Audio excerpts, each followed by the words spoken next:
Welcome to Naturally Inspired Radio, where we expose what's broken in the healthcare system, connect you to real health solutions, and inspire you to take back control of your life. We want to help you feel empowered, informed, and free to live naturally without fear, confusion, or dependency. Download our latest book on real solutions for health at naturallyinspiredradio.com.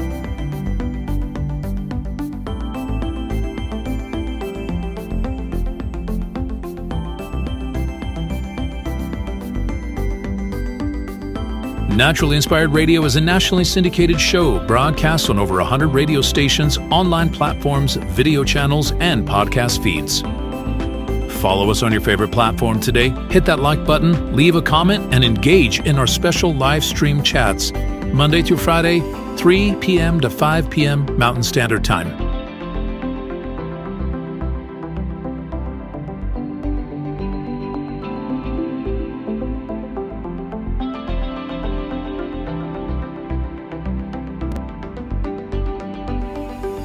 Visit naturallyinspiredradio.com to learn more, register for our weekly giveaway, and explore past episodes. You can also connect directly with Tammy, follow her on all major social media platforms, and discover more about our featured guests and trusted radio partners.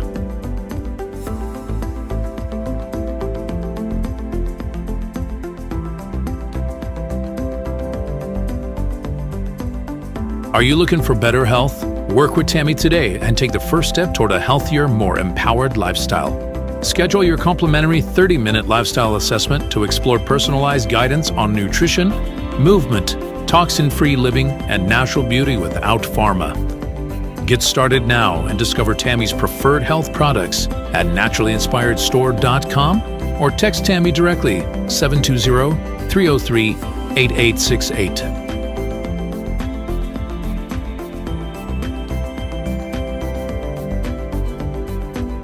Love the show and want to support the movement?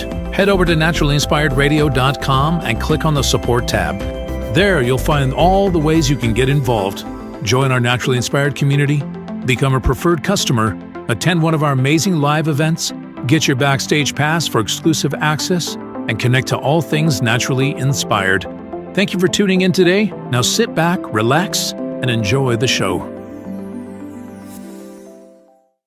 You really start to look at this and you go, all right, so there's a profit motive. There's a control over the population motive. These people are deeply involved in the belief that the earth is overpopulated and they're the ones that get to make the call as to who goes and who stays. They've got it written in stone in 8-10 languages in Georgia, for crying out loud, what they want. And they have the power, the means, and the influence to do this. And yet people look at them as if they are they're the new church, the church of science, the church of doctors and medicine. And even now, if I come out and go, hey, I used a eucalyptus steam bowl to cure my COVID and take some you're vitamin crazy, C. David. Yeah, I'm crazy. And even though I'm a walking example of it, I'm not dead. I'm not tripping over bodies. None of the people I know aren't dead. Like, what's going on? Everybody that's getting these shots are sicker than dogs right now. Yes. Today on the Naturally Inspired podcast, we have David Whitehead joining us. David is the host of the Truth Warrior podcast and co-host of the Unslaved podcast with Michael Tessarion.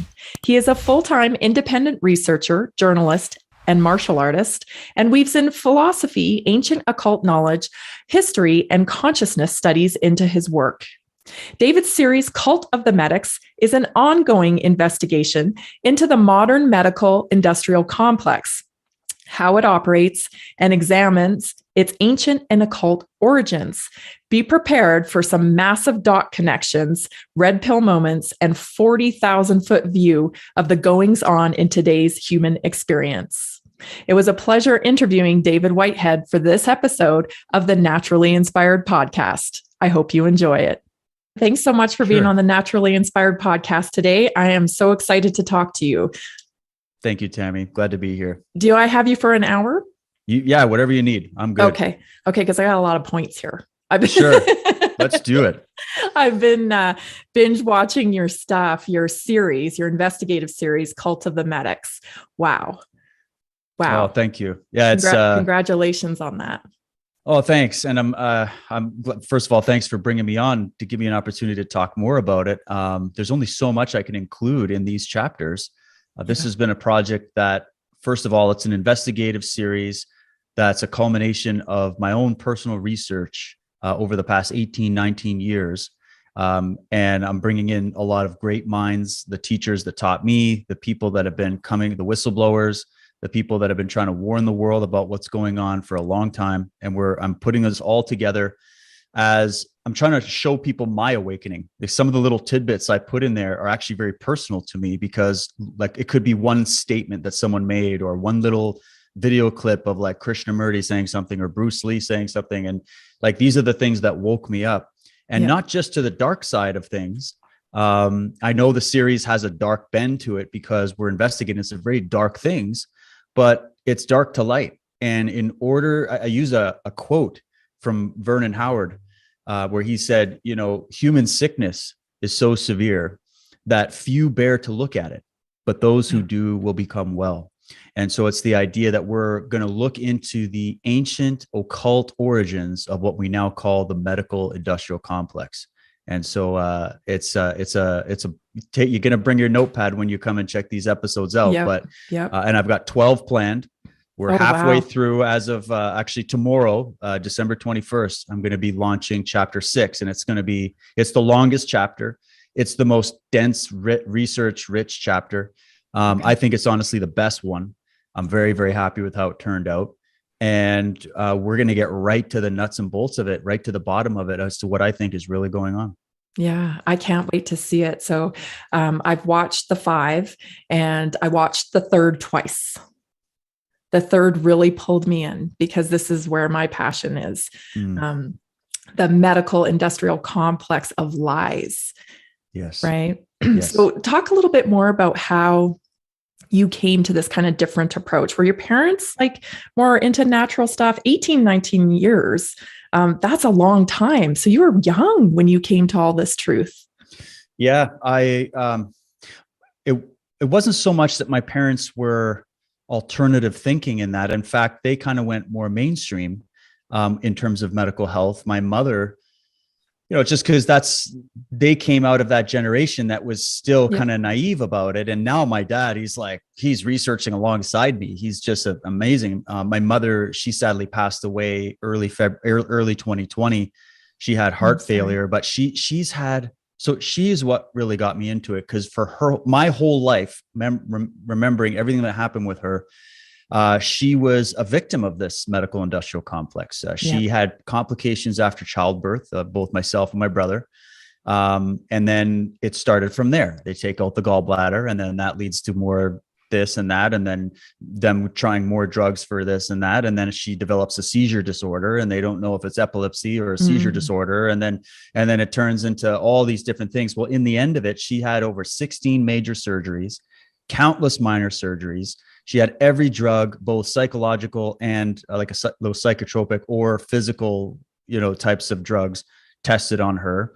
She saw every expert you can imagine. Her files, her medical history files could go to the ceiling. Right. And these guys, no matter where she would go to go consult experts about different problems, which I think were stemming from the drugs and the surgery and the mode that they take, they couldn't figure it out. So she would wait 6 months to go see some expert somewhere. She would drive across the country to go see them, and they see her for 5 minutes and just write her a new prescription. And I saw that go on for years. And I kept asking her, I'm like, why do you keep going to these people? Every time you come back, you're getting worse. You're developing another problem. And then here's a drug. Oh, but then here's a drug to counter the side effects of that drug. And down the rabbit hole we go. So I guess I instinctively knew something was wrong. And because I was very, very traumatized by the fact that my mother was always in the hospital. I mean, I grew up in hospitals. I grew up waiting in emergency rooms. My dad was working shift work. And so we'd end up having to stay at other people's homes, like friends of ours' homes. And that was hard as a kid. So I was always, I guess I was thrown into a traumatic experience right away. Yeah. And then when I started, I just have a very inquisitive mind. I'm very like, what? I have the questions about this. And I started having conversations with my karate sensei as a kid growing up, because he was one of those guys that was like, you don't need those doctors. Anything I can tell you what to fix, you can fix it with diet and exercise and nutrition and all that. That's martial arts for you right there. I'm so glad I had those mentors, right? And that's so side by side to all this research that I just started to naturally go into. I was doing this martial art training and learning about the warrior tradition and philosophy and natural health and all of that. And so I guess I was just a product of where I came from. And then I continued. I went to conferences. I was watching every debate or discussion or whatever at these medical conferences, trying to learn about this stuff. And then at the same time, I start getting introduced to people like Dr. John Coleman, who wrote the book, The Committee of 300, or Professor Anthony Sutton, or Michael Tessarian, who I work with on the Unslaved podcast, and G. Edward Griffin, and so many of these other people that were telling me, it's way bigger than what you think. It's not just a little bit of corruption here and a little bit of corruption there. Right. The whole system is rotten to the core, and here's the history of it. And so, that research, I didn't know what to do with it. Like, I got into researching vaccines, especially, actually, I was researching that heavily even about maybe 4 or 5 years before I had kids. My wife and I did it together. We researched it together. I've personally only had 3 vaccines my entire life. Those were when I was a kid, and I had an allergic reaction. And so my mother told the doctors, no, you can't give them any more. And yet I'm literally out of all my groups of people that I hang out with, I don't get sick at all. And everybody's always getting sick. So I kind of went, okay, well, how can we, there's got to be better solutions. And lo and behold, you find the Dr. Mendelssohns and Eustace Mullins and so many people that you can learn from about this. And so then I went, okay, in 2018, I was going to create the series Cult of the Medics. I had a whole idea of it. But then something inside me told me to wait. And I'm really glad that I listened to that voice and waited, because as 2020 unfolded, I was going back and forth from the island to LA, because I was working with History Channel on a series called The Unexplained with William Shatner. And we were actually doing a show on cults. And I had already previously been doing research on that. And this was about like the Heaven's Gate cults, a lot of these freaky LA cults, right? Jim Jones, etc. And we did this little show, and it was a really cool show. They did a great job, but it's sound bites and it's really quick, and you barely get anything in. So I went, well, I'm going to make my own series. And so this was 2018. So I made a series called Cults of Death and Power. And it's like 4-hour podcasts of me just throwing information at you, like just boom, and I went, okay, I got to refine my game here. So, so anyways, 2020 happens. I'm literally in a hotel in Los Angeles watching Tedros come out from the World Health Organization to announce that all the stuff that had been bubbling in the background with China suddenly was now a global pandemic. And then here we go. And I went, well, I know about the World Health Organization. I know who Tedros is. I know who Antonio Gutierrez, the head of the UN, is. I know who these people are, and I know who they work for. And so I immediately went, okay, they've tried this before. We've seen this happen before. The big scare, fear porn, the only way out is a pharmaceutical product, whatever. But they wanted this globally.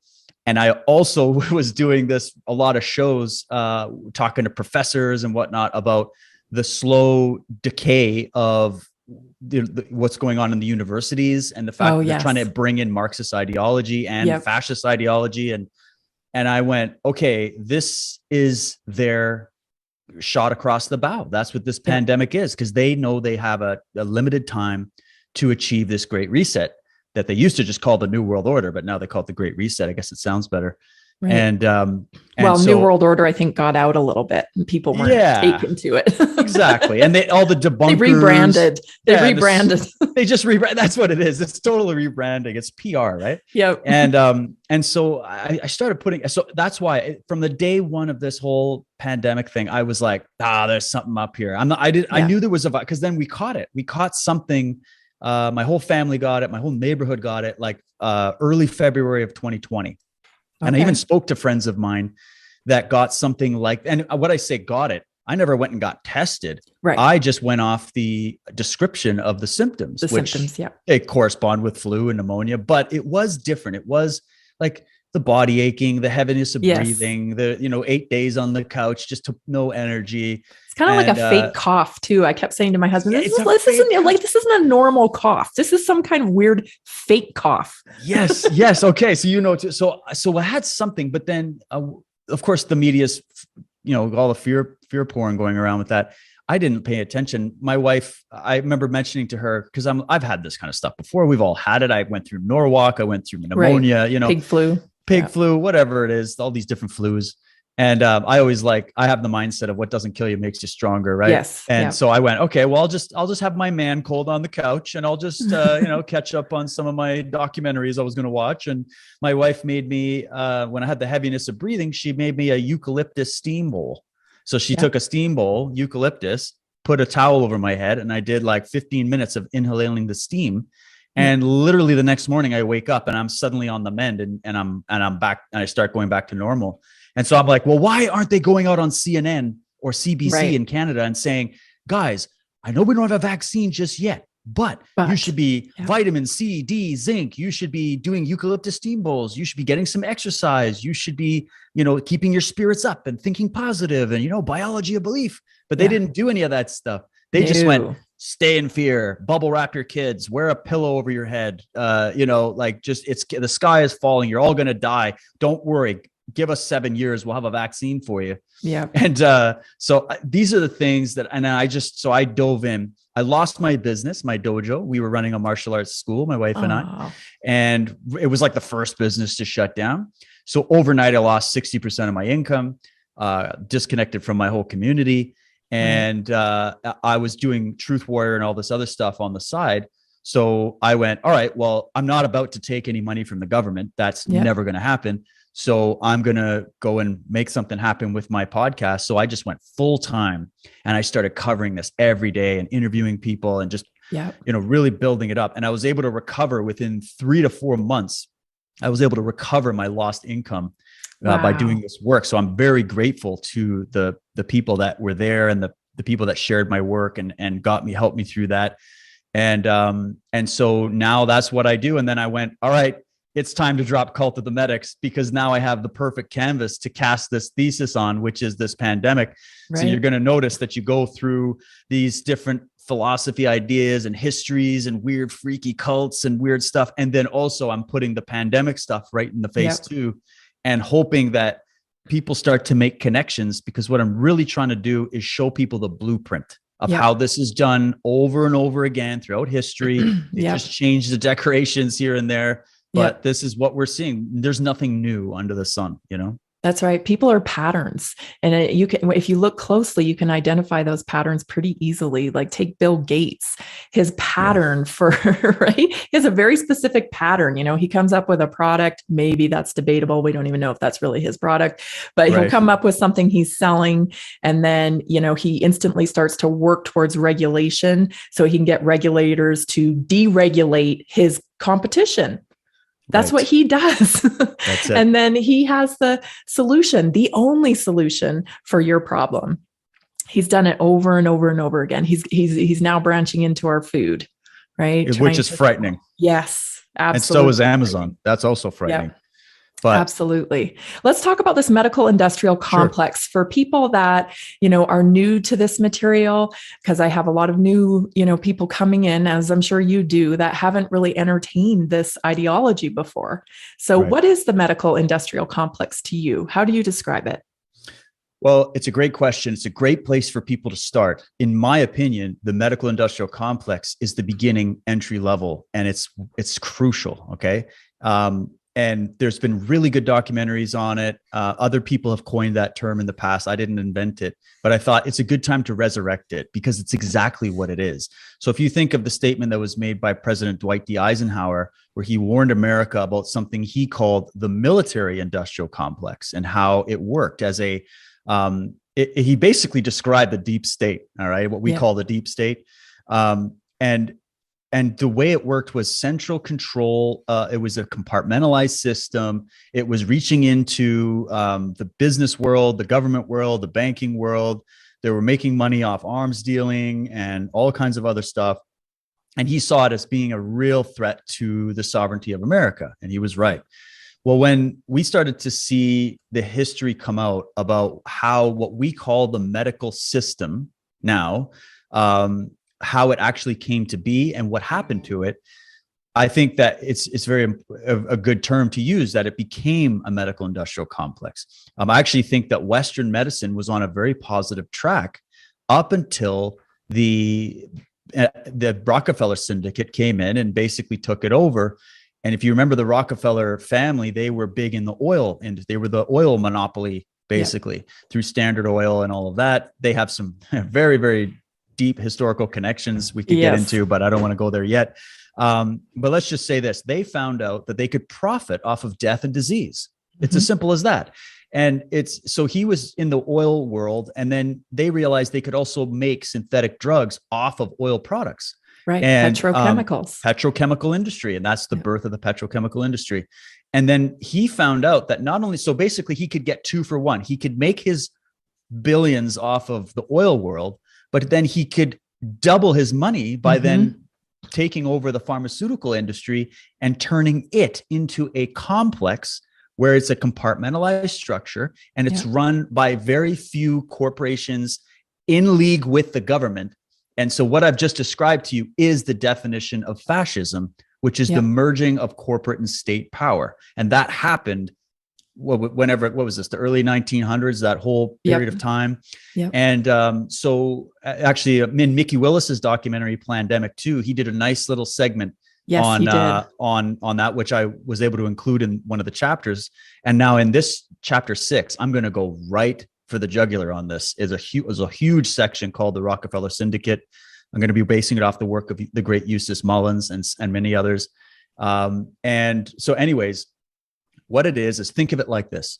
Right now, who really runs your government and who really runs your media? It's pharma, no doubt. Exactly. Look no further. Like, I've got a beautiful set of clips where there's like all these things that are sponsored by Pfizer, you know, Anderson 360 sponsored by Pfizer, the coverage of the royal wedding brought to you by Pfizer.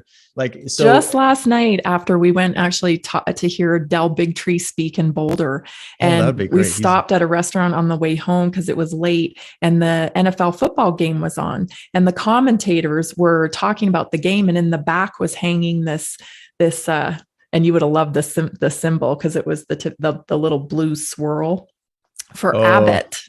Really? Which is a pharmaceutical company. So now, I mean, it is so in your face. It's in your face. And I think it has to be in your face. I think there's a psychological game that they play where they hide right in front of your nose. And it's because it's so obvious that people go, it's too obvious. It's too obvious. You think, and also I think it's part of their little ritual side, but that's we'll get there. So medical industrial complex, you know, start with Rockefeller medicine, the Rockefeller syndicate. John D, he was actually a snake oil salesman. When they talk about quacks and snake oil salesmen, the guy was actually a snake oil salesman. Right. And then he jumps selling into the elixirs, I believe. The elixirs. Yeah. That's right. Yeah. And we're getting into that in chapter 6 too, what those are and where they come from. But the idea was so think about it. He was profiting off the oil industry. He comes in, takes over the petrochemicals, creates pharmaceutical company, starts basically paying off the universities that were educating doctors.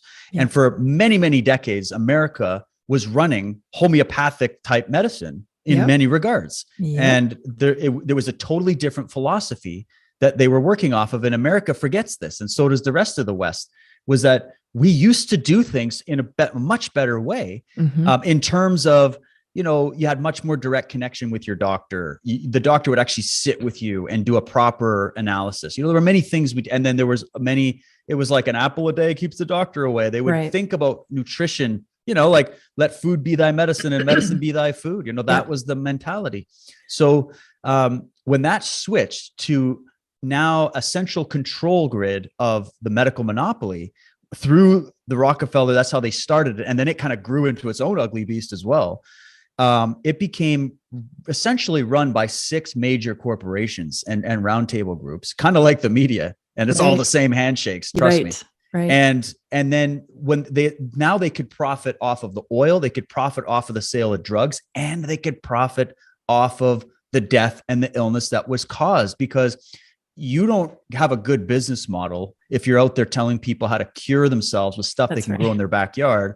That's the spirit of freedom and independence. We don't want that. You need to have people on the hamster wheel of, we are the temple. We are the holy temple of the new priest class that is here to ensure your physical survival. That's our job, right?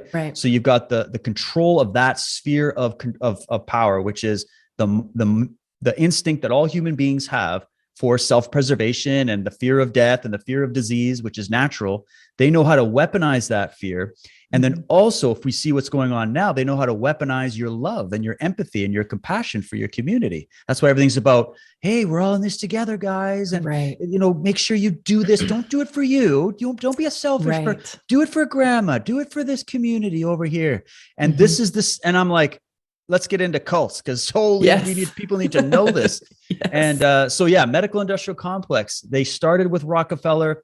The Rockefeller Institute is still very powerful in that regard. In fact, there's not a single pharmaceutical company that doesn't have board members on it that sit at the high table from the Rockefeller community and that cartel. So now we've got, what do we got? We've got Pfizer, Moderna, GlaxoSmithKline, Bayer. I started getting also into the history of IG Farben, which eventually was consolidated into the company Bayer, which is still in business, even though they've knowingly sold contaminated drugs and vaccines to third world countries that were contaminated with the AIDS virus, based off all that gain of function. And their history comes from Nazi Germany, doesn't it? Yes. Does it not? Yeah. It's the Nazi eugenicist program. It's actually, and that's where I got into we can get there in a minute when you're ready, but that's the doorway of how I got into this being something much more occult and ritualistically based. It's because that's where you get into the history of the Thule Society in Germany, the belief system that empowered eugenics in America. Eugenics was actually a very known, popular thing, but Margaret Sanger days, and Planned Parenthood. There's a history of, child sacrifice like you've never heard. And so you really start to look at this and you go, all right, so there's a profit motive. There's a control over the population motive. These people are deeply involved in the belief that the earth is overpopulated, and they're the ones that get to make the call as to who goes and who stays. They've got it written in stone in 8-10 languages in Georgia, for crying out loud, what they want. And they have the power, the means, and the influence to do this. And yet people look at them as if they are the new church, the church of science, the church of doctors and medicine. And even now, if I come out and go, hey, I used a eucalyptus steam bowl to cure my COVID and take you're crazy, David. Yeah, I'm crazy. And even though I'm a walking example of it, I'm not dead. I'm not tripping over bodies. None of the people I know aren't dead. Like, what's going on? Everybody that's getting these shots are sicker than dogs right now. Yes. And also sick of the mind. I think there's something else going on there. So, that's the medical industrial complex. And I am going to be doing a very deep dive on that in this latest chapter, because it's very, very crucial people understand the history of this medicine that they worship as being, that's the top of human achievement. Why you throwing stones at them? And I'm like, well, they created a business out of death, and we need to know about it. And it's perpetual, right? It keeps going. It keeps going. One thing that doctors have mentioned on my podcast when I've interviewed them is the change in specializing in medicine. So they feel like that was a key turning point. When, how your doctor used to be somebody that treated the whole body, right? A general practitioner. Right. When we switched into this format of having to specialize specifically, like as a heart doctor or kidney doctor, it even furthermore compartmentalized the system. And I think that's a key component too, because when you compartmentalize, then you can kind of keep this here separate from this, separate from that. And then, you have your education that they've infiltrated through funding science, but then your workers on the ground too, that are actually executing medicine are also compartmentalized because they're only treating this. They learn about these drugs and they don't reflect the model of the whole body. Because that is a brilliant point. It is, your kidneys just don't go bad on their own. It's like, hey, kidneys, we're having a problem today. Right. Kids don't get myocarditis? Like it's not normal? Like kids have heart attacks, Tammy, right? That's normal. Yes. I remember growing up having my friends drop in the soccer field of heart attacks, it's just so this is, and I don't want to make light of something that's a tragedy and an evil. I think in a way you start, when you dive into it full time, like I do, and I'm sure you do, you kind of need to bring some humor in to just ease the tension. Because otherwise like you'll go mad, but it's a travesty. And what you're saying, and I'm really glad those doctors had the courage to tell you that. I want to make a disclaimer. I'm calling this call to the medics. I don't want anybody to think that, and I said this in chapter 1, I hope they made it to the end when I said this, where I'm not indicting every doctor, nurse, practitioner. I'm not as being part of some secret satanic death cult. That's not how I'm seeing it. I see it as a compartmentalized structure. As you just said, that the more compartmentalized it gets, the less people can see the forest from the trees, right? So there's a lot of very well-meaning people that have simply just been indoctrinated into this cult that don't realize they're involved in a cult and don't realize that they're actively involved in basically destruction and altering of humanity. And they don't know that. And they don't, so their intention is not there. So I don't want anybody to get up in arms and think I'm just throwing mud at everybody. I'm going specifically for the top of the pyramid of this compartmentalized system. I'm actually trying to free doctors because I built my work. I built this whole theory off of some of the most top educated, regarded, and respected doctors in the last 60 years that used to be at the top of their field until they come out and they start critiquing big pharma and all this stuff. Then all of a sudden they're the quacks and they got all their names besmudged. Many of these people have been killed. Many of these people have been put in prison. They've been shut down, but they used to be regarded as the top guys. And so I'm coming from people that came from within, think of like the Dr. Thompson, right? Coming out of the CDC, blowing the whistle about the connection between vaccines and a bunch of problem with the autism and all that stuff. Right. And everybody went, no, it can't be. And you go, but wait a minute, like he's coming from the inside. Why is it 1 in 22 now? Like that never happened. And I had about that. Somebody was telling me who's super died in the flesh with this. And they're like, oh no, David, it's not because there's more autism. It's just because we got better at diagnosing it. And I'm like, oh, I was growing up. I didn't see kids. There was nobody in my class. Wall. I'm sorry. It just didn't happen. So just like I knew one kid with asthma. Yeah, exactly. And you'd be like, Johnny, he's got the asthma. Like that's the guy. Don't he's got run the after gray him. Inhaler. Yeah. Let him get you during tag. Just let him get you. Don't run away. But that was like the one guy. And, so something changed. And this is the issue. We have horrible memories, Tammy. We're like goldfish, unfortunately. We kind of have these 30-second memories of history. And it's because of the type of media that we consume every day. It's not even just what we're watching or what they're saying. It's the mechanism behind it that it keeps the brain flicking always. There's never a constant stream of Zen where you can focus your mind. They don't want you to focus. They want bright flashing lights, lots of sound bites, lots of lipstick, make it sexy. And then all of a sudden everybody's like bowing at the altar of this thing. And they have no idea that they were actually implanted with hypnotic suggestions since they were young to respond this way. And, all this basically it sounds very conspiracy theorist, what I'm saying, but here's the thing. The conspiracy theorists understated the problem. That's what I'm here to tell you. It's not that they overblew it. There was a lot of crazy stuff in that world, trust me, but I still think they're understating the level of corruption that we're witnessing. And we're seeing the proof of it in front of our face. Like we were the ones that said, this is going to go well beyond 2 weeks to stop the spread. Oh, yes. Check mark 2 years later. We were the ones that said they will never stop locking down healthy people. They will never stop. They will keep rolling these lockdowns. Here we are. The mask. As soon as that was the red flag for me, really, because it was like, wait a minute here. I knew as soon as I researched the mask, just to make, like my intuition was like, no, that's not going to do anything. But then when I researched it and I found the studies and I was like, okay, huge red flag. Like, here we go. Yes. This is it. This is it. Because there is absolutely no reason for people to be walking around with masks. And so that is a lie. Yes. That is a lie. It's a and lie. I am not an actress that is going to execute your lie for you. It is happening.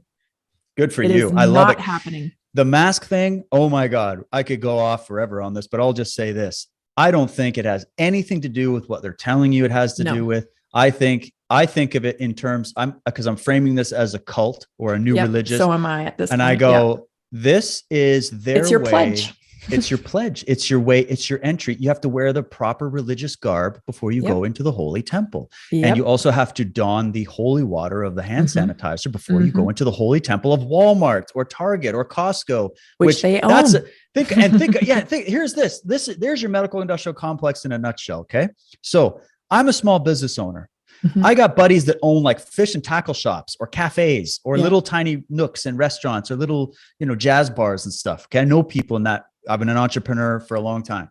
And these people, their businesses are much better suited if this was a real pandemic to deal with that, because they can only have like 10 people max in the place anyways. Right. But they get shut down being told that they're grandma killers if they don't shut their business down and start starving their families and taking the dole from the government, like good little slaves. But yet up the road, Target, Costco, Walmart, here I live in Canada, they actually started shutting down churches, because these churches, the Christian movement here was the biggest to resist in the beginning. And they started saying, well, no, this is a time when people need the church more than ever. They need to come together as community. We need to have that. And Tammy, they got shut down for having drive-in services. They would have drive-in services, people sitting in their trucks, listening to the sermon, and they still got shut down. And then they sent 200 police officers to Edmonton, Alberta. I believe it's Edmonton. It's in Alberta. And they shut down a church. An army of 200 cops came to shut it down because there was a group of protesters that kept coming and going, hey, let us into our church. And yet up the road, Walmart is open, taking thousands of people in there every single day. And so I had a gentleman named Chris Vleck, who you should definitely have on. He's another guy, lives in Victoria. And he did a video that went really viral on Rumble where he was breaking down who Vanguard is. Oh, yeah. And this is how we can understand this compartmentalization. So everybody started getting into this research about BlackRock and Vanguard. And to be honest, I was even new to it. I didn't hear about those companies. I knew about the 6 major media companies like Disney and Viacom and all that, but I didn't know about these guys. And when you go, that was their first mistake, is locking down a bunch of conspiracy theorists. So we have to stay home for 2 weeks. We're making documentaries now. That's all we can do. Like what? That was a problem. You should have just let us continue, because for 2 weeks, my husband and I were like, what are the shooting back stuff?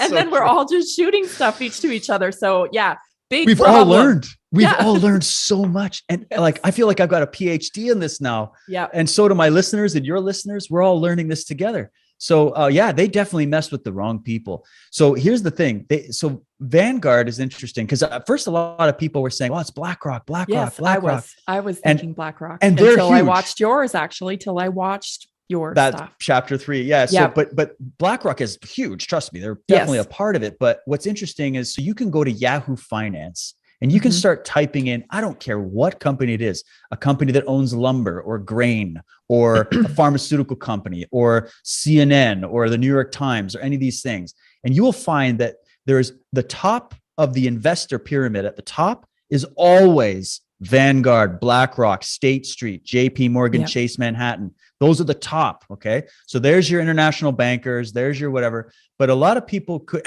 so here's the thing, those companies, those investment firms, let's say, okay, and think about it. If I have a private company and I want to make it to the Fortune 500, I have to be able to please my investors. That's the only way, right? So the investors have a bigger stake at the table than even the CEO of the company, because the CEO is going to stay in business and profit if he pleases his investors. That's pretty easy, right? Right. So if you look at the level of contribution that these investors actually are in on literally. Think of any transaction on the planet. These people profit off of it. At the top, they're profiting off of. So Vanguard owns we'll say owns because they won't like that word, but they own it through this other mechanism of the investing. Okay. So they have high level interest investing in Amazon, Google, Facebook, right? Twitter, Walmart, Target. And also Pfizer, Moderna, GlaxoSmithKline, right? And so is it now a mystery to people why your small business being the middle class, hardworking citizen that you are, is just not qualified for entry. But Amazon is good. Walmart's cool. Costco's cool. And you also are being told by your media that the only way out of this pandemic is to take a product that they don't have any liability. They don't have the safety testing. It's already killing and maiming record numbers of people. They totally censored anything to do with these other therapeutics and natural remedies. Oh, yeah, because they couldn't get emergency use authorization if there was any viable treatment available. That's right. And that's a big crux. So, but they are able to sell that to you by what? The media that they also own and control. So it's not a mystery when you hear someone like Chris Fleck come out and say this, and many others have pointed, but he had a unique angle because here it is. We're all looking at BlackRock and JP Morgan and all this stuff. But then he goes, yeah, but you can actually find the top of those pyramids. You can find out, because they all kind of own each other. They all invest in each other. He said, but when you get to Vanguard, that's where the mystery kind of, there's a dead trail there, because you can't find out there, and they're the top. Okay. You can't find out who really controls that. Well, so I went, all right, so we can't find the paper trail of who owns and controls them, and they're up in the clouds somewhere. Right. But I knew a long time ago, and I was taught this by my good friend, Michael Tessarian, where he said, you can learn everything by knowing 3 subjects: symbolism, etymology, and iconography. That's how you track these people down, because these people work with symbolism and they love bragging. On everything. Oh, it's everywhere. So what is the logo of Vanguard? It just so happens to be a massive pirate ship. No joke. Okay. And so I went, interesting. What institution was the first to create the largest naval fleet in human history? That would be your Vatican army. That would be your Knights Templars and your Knights of Malta. Wow. They built the first naval machine. That's why they're Knights of Malta. And we'll get into a bit more in a bit, but they are the ones, they actually they had a strategic location being housed in Malta. They originally were Knights of St. John of Jerusalem. Then they became the Knights Hospitallers. Then they became the Knights of Rhodes. They went to Rhodes. And just kind of think of the Rhodes connection, the Rhodes scholarship, you know, the history. Oh, yeah. And then they went to Malta, and they settled in Malta. In chapter 6, I'm going to give you a very detailed history of these guys. We call them the Order of the Alchemists. And they did a lot of deals with like Silesian pirates and many of these groups that they were interfacing with when they went on the Crusades. And the Crusades is always looked at as like just this Catholicism versus Islam. Right. But when they went, they started making deals with other criminal gangs working over there. And they started making deals for land and also for knowledge. They learned a lot from these Far East, Middle Eastern groups about not hermeticism. I wish they did. The alchemy, the alchemical process, and also how to use these different drugs, how to create drugs out of these cocaine plants and everything else. Oh, interesting. And so they basically started to use their shipping trade as their shipping army, I guess, as a way of defending the West, but also doing deals with the enemy. And that's where the traitorous actions is. So there's some stars for the Knights of Malta and the Knights Templar in the beginning days, because they actually saved Western civilization by fending off the invading Islamic forces that were coming in at the time. However, that's not where the story stops. A deep-seated corruption started to set in, because these guys, so the Knights of Malta on their own website say they are a Catholic military order. Oh, wow. Interesting. Because I feel like religion is weaponized. Yes. Right. It's the institutions. This isn't about people's personal faith or belief.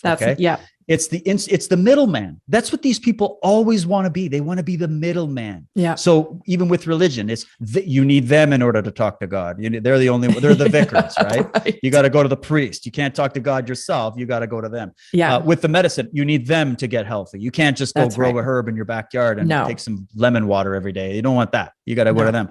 They want to be the vicars. So. But even today, they're using that as a weapon. I interviewed Dr. Igor Shepard, who was on the COVID response team in Wyoming. Okay. Oh, okay. And he talked about how in the meetings with the CDC, they would outright ask, how can we utilize churches to help us? Oh, wow. Yes. I would love to see that interview because Yes. He ended up having to leave, of course. And he also revealed that his COVID response team was mostly tech people. Interesting. Right? I got to meet this guy. Yes, you would love him. Well, Yep. let's just say you were talking about, why did my mind just go blank? You were just saying he was mentioning the fact. Oh, okay, here we go. Did you hear about the letters from Archbishop Vigano from the Vatican? Yes. Okay. So there's another section that you're going to see in chapter 6 that I call Deep Church.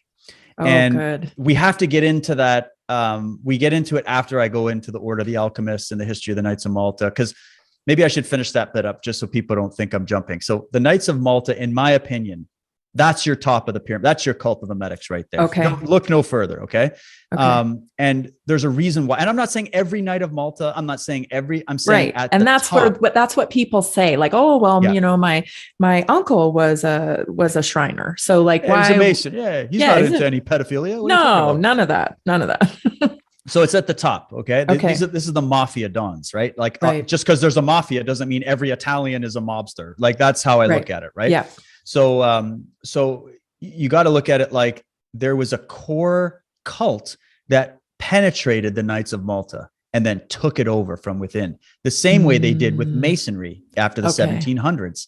So Freemasonry, and I know a lot of Freemason people, and they're like, dude, I got the 3rd degree. We just go, it's a drinking man's club. We just talk about ancient occult stuff. There's nothing nefarious going on. I'm like, yeah, because you're not sitting at the high table. You're not 33rd degree, buddy. You're not, and even the 33rd degrees, let me give you something. There's more degrees. There's Templar degrees that go well above you. So you know what you're supposed to know. It's compartmentalized. And the reason it's compartmentalized is because these are military orders, guys. They're military. What does the military do? It compartmentalizes information. Need to know only. And on a battlefield, you need that. You need that. But what about the battlefield of what we're on right now, which is their battlefield? We're on their chessboard, right? Where you go all these checkerboard floors all over the place.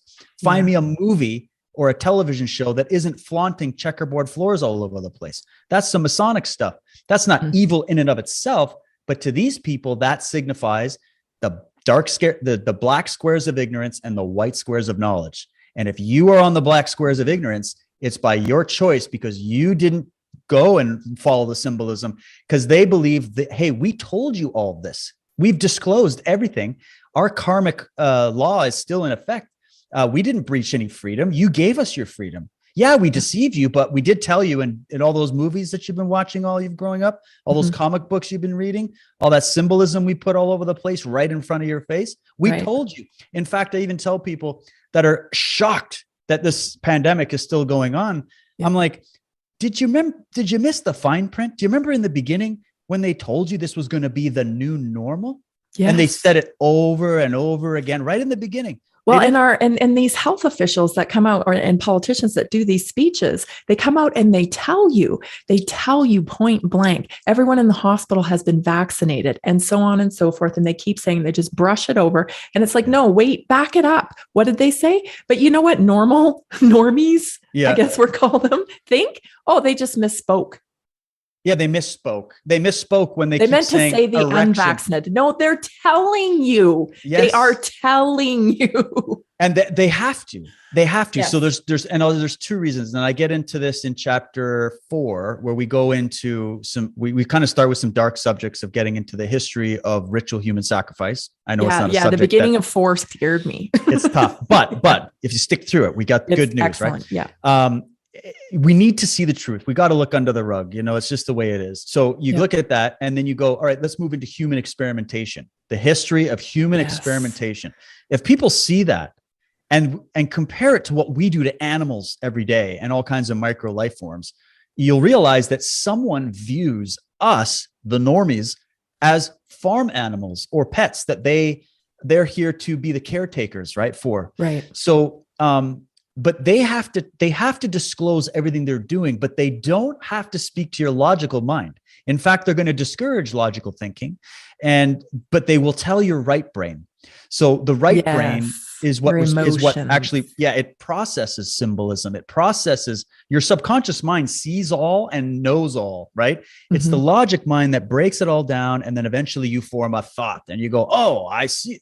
But you need to get the hidden knowledge from the right brain and push it up to the conscious mind so you can actually see it. Yeah. Actually, this process happens every day to people like me, and I'm sure yourself, where you suddenly go, oh my God, I get it. Oh my God, I see it. Yes. Like even what you just said with that doctor about what he was saying with the councils and whatnot. I'm like, because what's happening is there's something that you kind of already know, but now it's been brought to the logical mind where you now see it, right?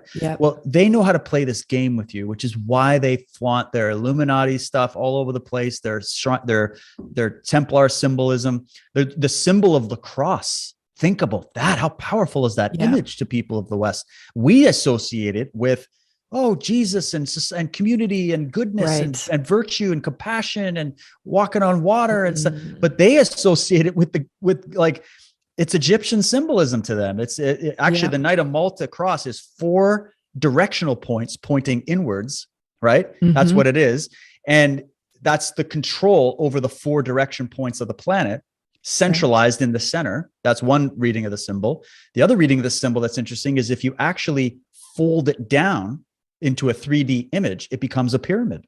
So there's nothing Christian going on in the way most Christians would think about it. And so but they put it out there as, why do they use the cross? Why do they use that? Because they've got the domain of the control of the media, but now they need to control your fear of the afterlife.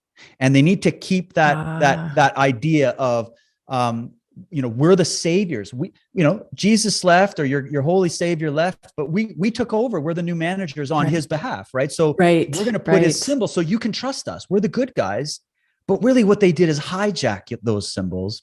They hijacked that knowledge. They that's what they do. They're wolves in sheep's clothing.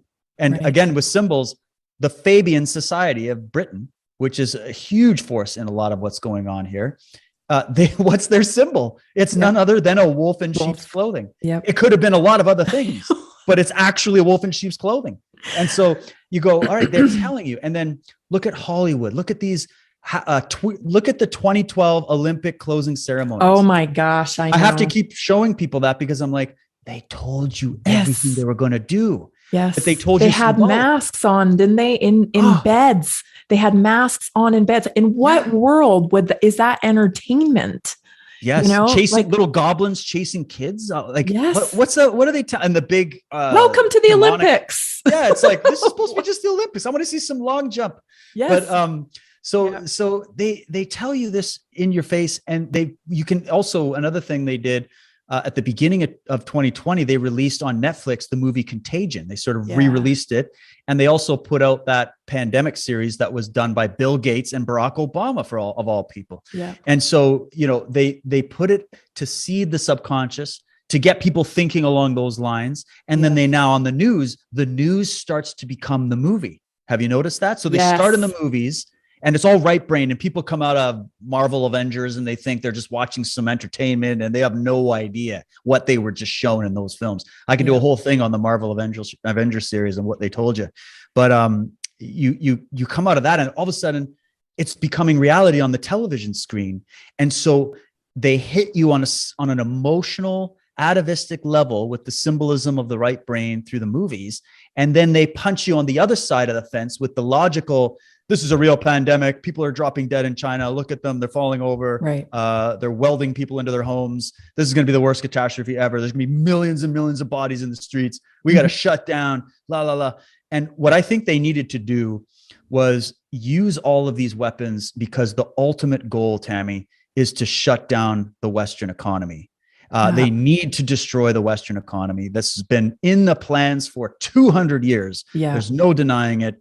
Because they do not want national sovereignty. And that's where we get into the groups like the Club of Rome. And I do a little bit on that in this upcoming chapter, to actually, I want people to hear it from their mouths to your ears. This isn't me speculating or taking people out of context. Right. These are guys in the 70s on film saying, there's too many human beings. We must reduce the population. The best way to do it is with the medical healthcare system. We have to destroy Western capitalism and the idea of sovereign nations. In order to do that, we have to start convincing people to reject individual liberty and private property, and basically listen to that, and then go listen to Klaus Schwab and Davos talk about his Great Reset, where get this, He's going to say, guys, what's the big problem? We're going to take ownership of all the means of production in the world. Yeah. We're going to own all the property, and you won't own anything, but guess what? You'll be happy. Right. You'll just rent it from us. Where did we see that model before? Oh, right. It was in the Middle Ages. It's called feudalism. That's what it is. Yeah. And so that's who we're dealing with here. Yes. Okay. So have you seen the footage from the Milken, the Milken Institute Health Summit where they talk? Oh my gosh, I'll have to send that to you.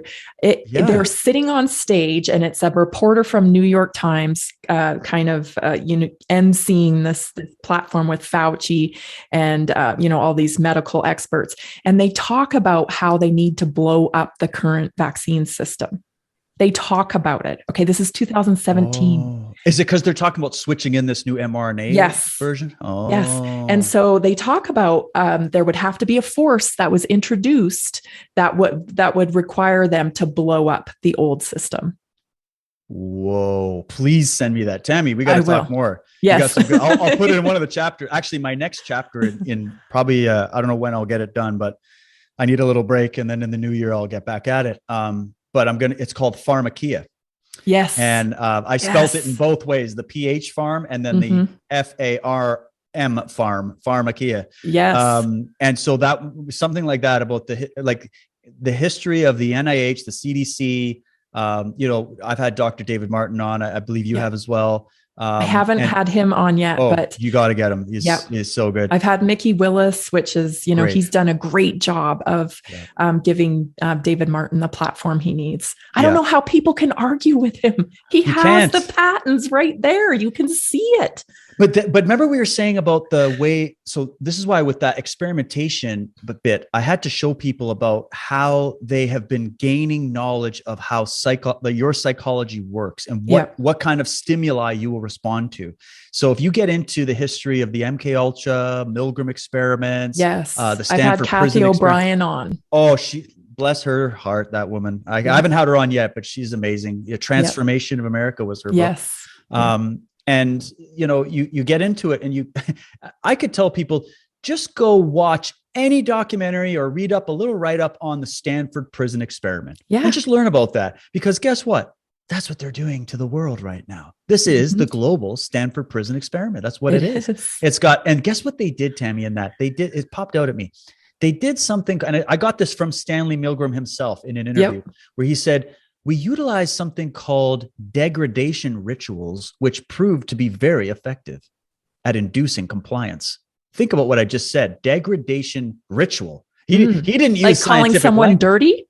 Yeah, well, I'll tell you what it is. So he didn't use scientific language that they would use of the psychological processes he said degradation ritual. So what is a ritual? Well, there's positive rituals like brushing your teeth every night and, eating 3 meals a day and all that. But then there's the occult, crazy cult rituals of how to induce compliance in a population. And so what they did was both groups, they split the experiment into 2 groups of the police guards, the prison guards and the detainees. They all knew they were in an experiment.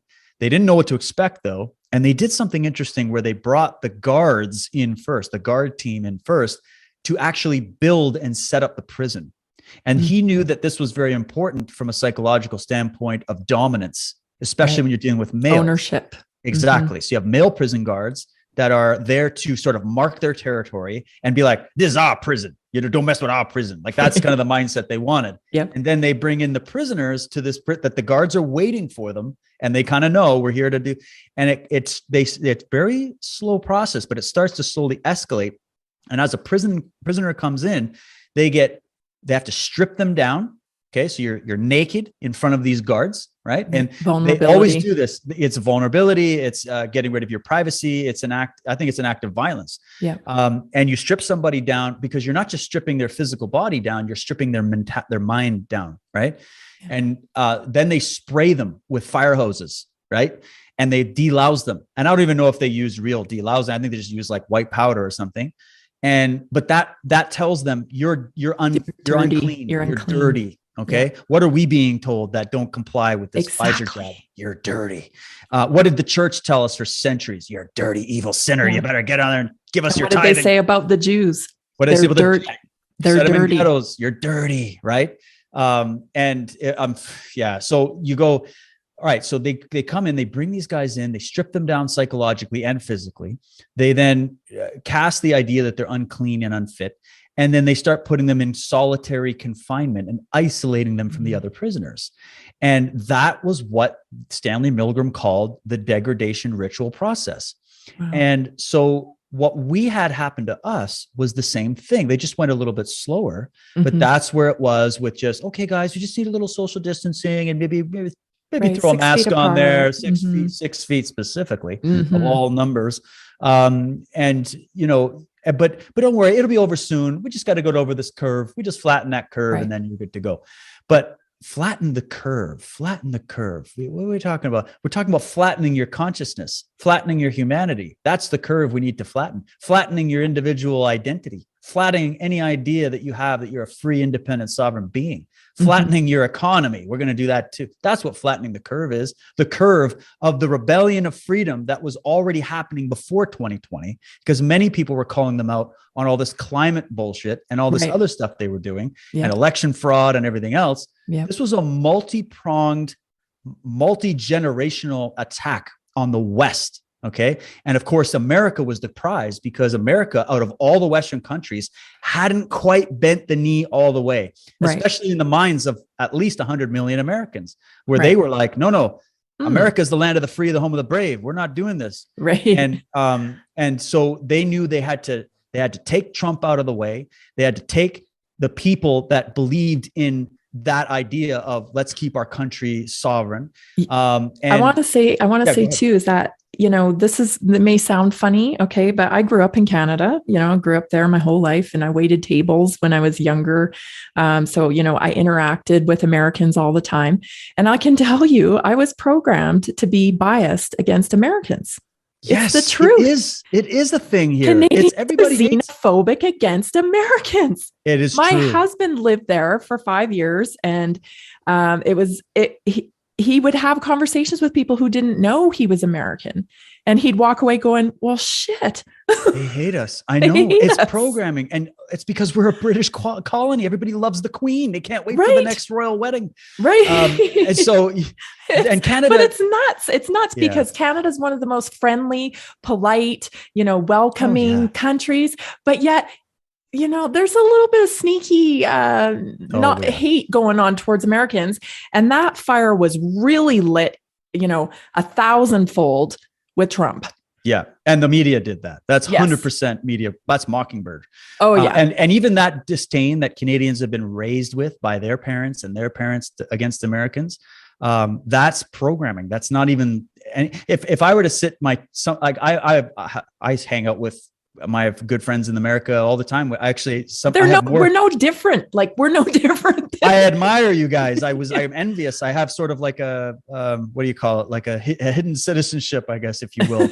Some families have taken me in, but it's because America had the flame of freedom first in that regard, even more than the British, you know, to be honest. Well, there's a fundamental difference between Americans and Canadians when it comes to government. And having lived in both countries, I can tell you, Canadians are like, our government is here to help us. We have to help them as much. This is a relationship that, you know, furthers, they help us. This is the thinking over there. Over here, it's like, what up with the government? Yeah, exactly. That's why I love you guys, because I'm like, no. Hold on. What's this fee for? Well, how much is it going to cost? Yes. What's the Thomas What do you Sowell want points? now? Yeah, he's always like, how much does it cost? What's your evidence? What are the Thomas Sowell points? Anyways, I've grown up. I know more about American history than I do Canadian history because there's not a lot to know. With Canadian history, we kind of got forced into becoming a country. We didn't even want to become a country. And then even I was speaking recently to one of the last signers of the Canadian Charter of Rights and Freedoms that has survived. Wow. He's 80, but he looks like he's 60. He's still passionate Irishman, eh? And he came out and he's doing all these speeches to condemn the government for breaching the individual sovereignty of Canadians. And I had some conversation. I learned a lot from him about just how hard it was to get Canadians to buy into a constitution, let alone the government to do it. There was a fight that took place in order to even get those charter rights and they had to battle mostly their own people. It was amazing. So because the fog is thick here, the programming is thick. And the thing is it's misplaced pride, in my opinion, because, and I know a lot of Canadians would be like, what? But you need to know the truth. You're a British colony. You're owned by the Crown, the Vatican, that empire. You're owned by the Black nobility families. We're pawns in a game. And with the reason we have a prime minister, or moon star, as we would call it, is that guy is representing the will of the royals. He's not representing the will of the people. He's not ministering on your behalf. It's so disappointing. So they already kind of created this socialist paradigm in Canada for many, many decades. Although I agree with you that most Canadians are great people, but naive and gullible. It's unbelievable. Sadly, although that is changing. There's a massive movement now. I'll tell you this, but in America, you had to fight wars to end slavery. You had to fight wars to win freedom, right? And then yes, America got infiltrated shortly after they won their freedom, but there was that glimmer of hope in the world that something was achieved that had never been achieved before in human history. And it was a glimmer of hope and a glimmer of light for humanity coming out of the Dark Ages, coming out of the Renaissance, and kind of trying to shape the way they think. And for a moment, there was a view that there's something called the individual that has value, that you have the divine right of kings. It's not placed in the throne of the palaces of Europe. It's not placed in the Pope's lap. It's something born within you. Right. And that idea was made manifest in the Declaration of Independence, the Bill of Rights. And even though they're still imperfect, a lot of guys would still say, oh, there's loopholes in there. Yes. Yeah. I would still say, but the idea of it, and actually, I think there was an original constitution, and then the one that America looks at now, that's the altered version of the original concept. Goes back to the 1871 Banking Act and everything else. But maybe even the most important thing is the people's belief in the Constitution. Yes. And that's 100% what I see, is that there was a spirit of America that don't trust your government. They're always out to steal from you. Yep. Look at the history to bear arms. Right to bear arms, right to private property, the right to individual autonomy, the right to bodily autonomy. It was enshrined even in some of these international agreements like the Nuremberg Code and the Geneva Convention and all of that. And for all that to just be thrown under the bus for a 99.x survivability rate virus. Yeah. And for people to be cheering for this. Oh, I know. My God. So sickening. The biggest resistance, we're starting to see a lot of European countries resisting this. They already kind of bent the knee to these globalists a long time ago, but they're starting to realize it. They're really showing up in droves. I don't know if you follow David Icke, but they're out every Saturday, him and Gareth. They're lovely. And there's so many good fighters. It gives me hope every day, Tammy. Same. And it's global. And that's what we're seeing, is that what I want to tell Canadians and Americans and Europeans and Africans, I don't care where you come from, we have a common enemy here. Yes. I don't care what side of the political aisle you are, what religion you are, what we can sort all that other crap out later. We'll debate that later in peacetime, where we have civil debate and we have, but let's unite the clans. This is my message. Even in the alternative community, all the division that's happening, and this guy's a shill and that guy's a shill. And this I know. You're a misinformation agent. Blah, blah. Oh, God. I think a lot of that's on purpose. Also, a lot of it is the paranoia of the human mind, right? Yeah. But let's bury the hatchets and unite on the front of freedom, truth, and justice as principles. If we get back to those three principles, these guys are done. Okay. Yeah.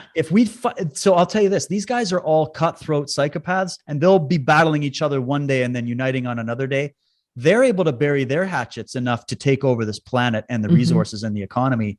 Why can't we unite at least to fight them off and win that? Right. That's kind of my message. So I couldn't agree with you more. Last week I had Dr. Peter McCullough on, and his message is very clear, and he has the credentials that, normal people are looking for. Right. So it was a wonderful interview, but I do have to say, there are good people stuck in a bad system, like we've already talked about.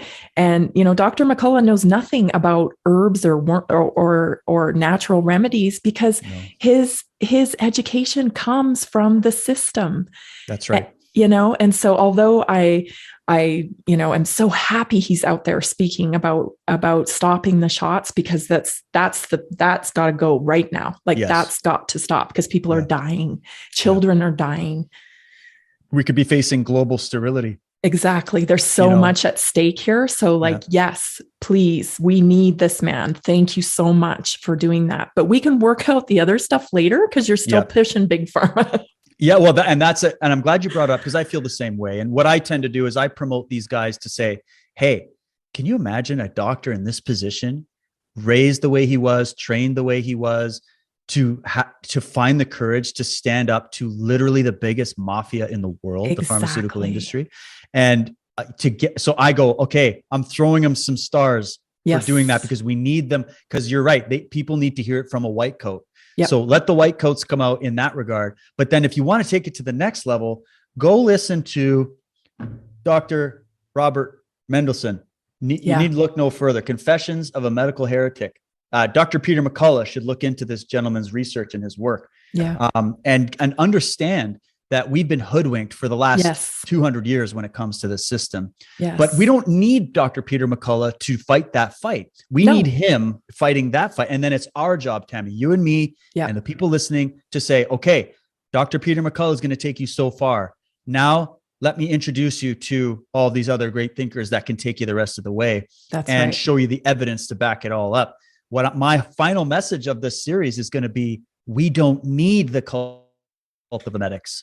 We need good, caring people to be in healthcare and doing good and helping serve, but we don't need this cult. We don't need this mafia empire, monopolistic control. Real scientists, like David Raznick. He came on my podcast, and he really opened my eyes to 40-year career in science. Okay. Imagine working in a corrupt model like that for 40 years, knowing that there's discoveries that you can't bring to the table. Knowing it, right? All these discoveries that have been, the positive spin on this is that we could be actually entering into a new phase of health, right? Where people start understanding their own power, but also that real science can come to the forefront here. And these people like David Raznick can start talking about their discoveries. Right.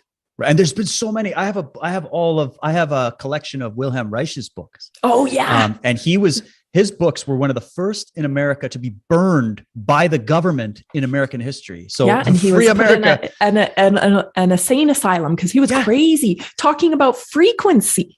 Yeah, how frequency energy. Tesla also talked about that, right? Royal Raymond Rife talked about that. Walter Russell talked about. We've had the thinkers. We don't need to reinvent anything. It's just that. We have to free the thinkers. So I look at like the medical kind of cult actually is born out of the bigger cult, which is the cult of scientism.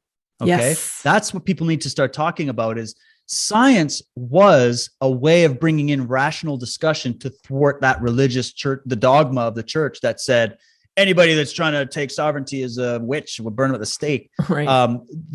Science was there to say, no, let's actually do investigation and use logical thinking and reason and evidence. But that was a method that was supposed to be used. It eventually became what it hated. It became the religious dogma institution that it was originally put in place to combat. And actually, those are cozy relationship between those two forces, by the way. And so what it is there's a whole paradigm that needs to be busted, and was busted by great geniuses from the past that came out and challenged the official materialist paradigms that were coming out of science, the Darwinian concepts that were coming out of science, and not all of them, but some of them were definitely problematic. And to say, well, real science should be unfettered. It should be free. It should be a process of finding the truth, and science should be treading on all these controversial subjects and trying to get to the data. But the fact that they've become pigeonholed into having even the studies, when you go to the journals, like I did a little section from Dr. Marcia Angel, who was the former director of the New England Journal of Medicine. She was an editor. She was an editor there for over 2 decades, Tammy. And she came out and she wrote a book that was exposing the fact that all these studies are highly funded by the same people. Yeah. It's loaded with corruption. All the education your doctors are getting from out of school, right through the whole thing, are all built and sponsored and written by the pharmaceutical industry. Yeah. These people are wined and dined, and on we go. So of course you're going to get that sort of that issue in the scientific world, and maybe Right, throw a 6 mask feet on apart. there, 6 feet specifically of all numbers. And but don't worry, it'll be over soon. We just got to go over this curve. We just flatten that curve, and then you're good to go. But flatten the curve. What are we talking about? We're talking about flattening your consciousness, flattening your humanity. That's the curve we need to flatten. Flattening your individual identity, flattening any idea that you have that you're a free, independent, sovereign being.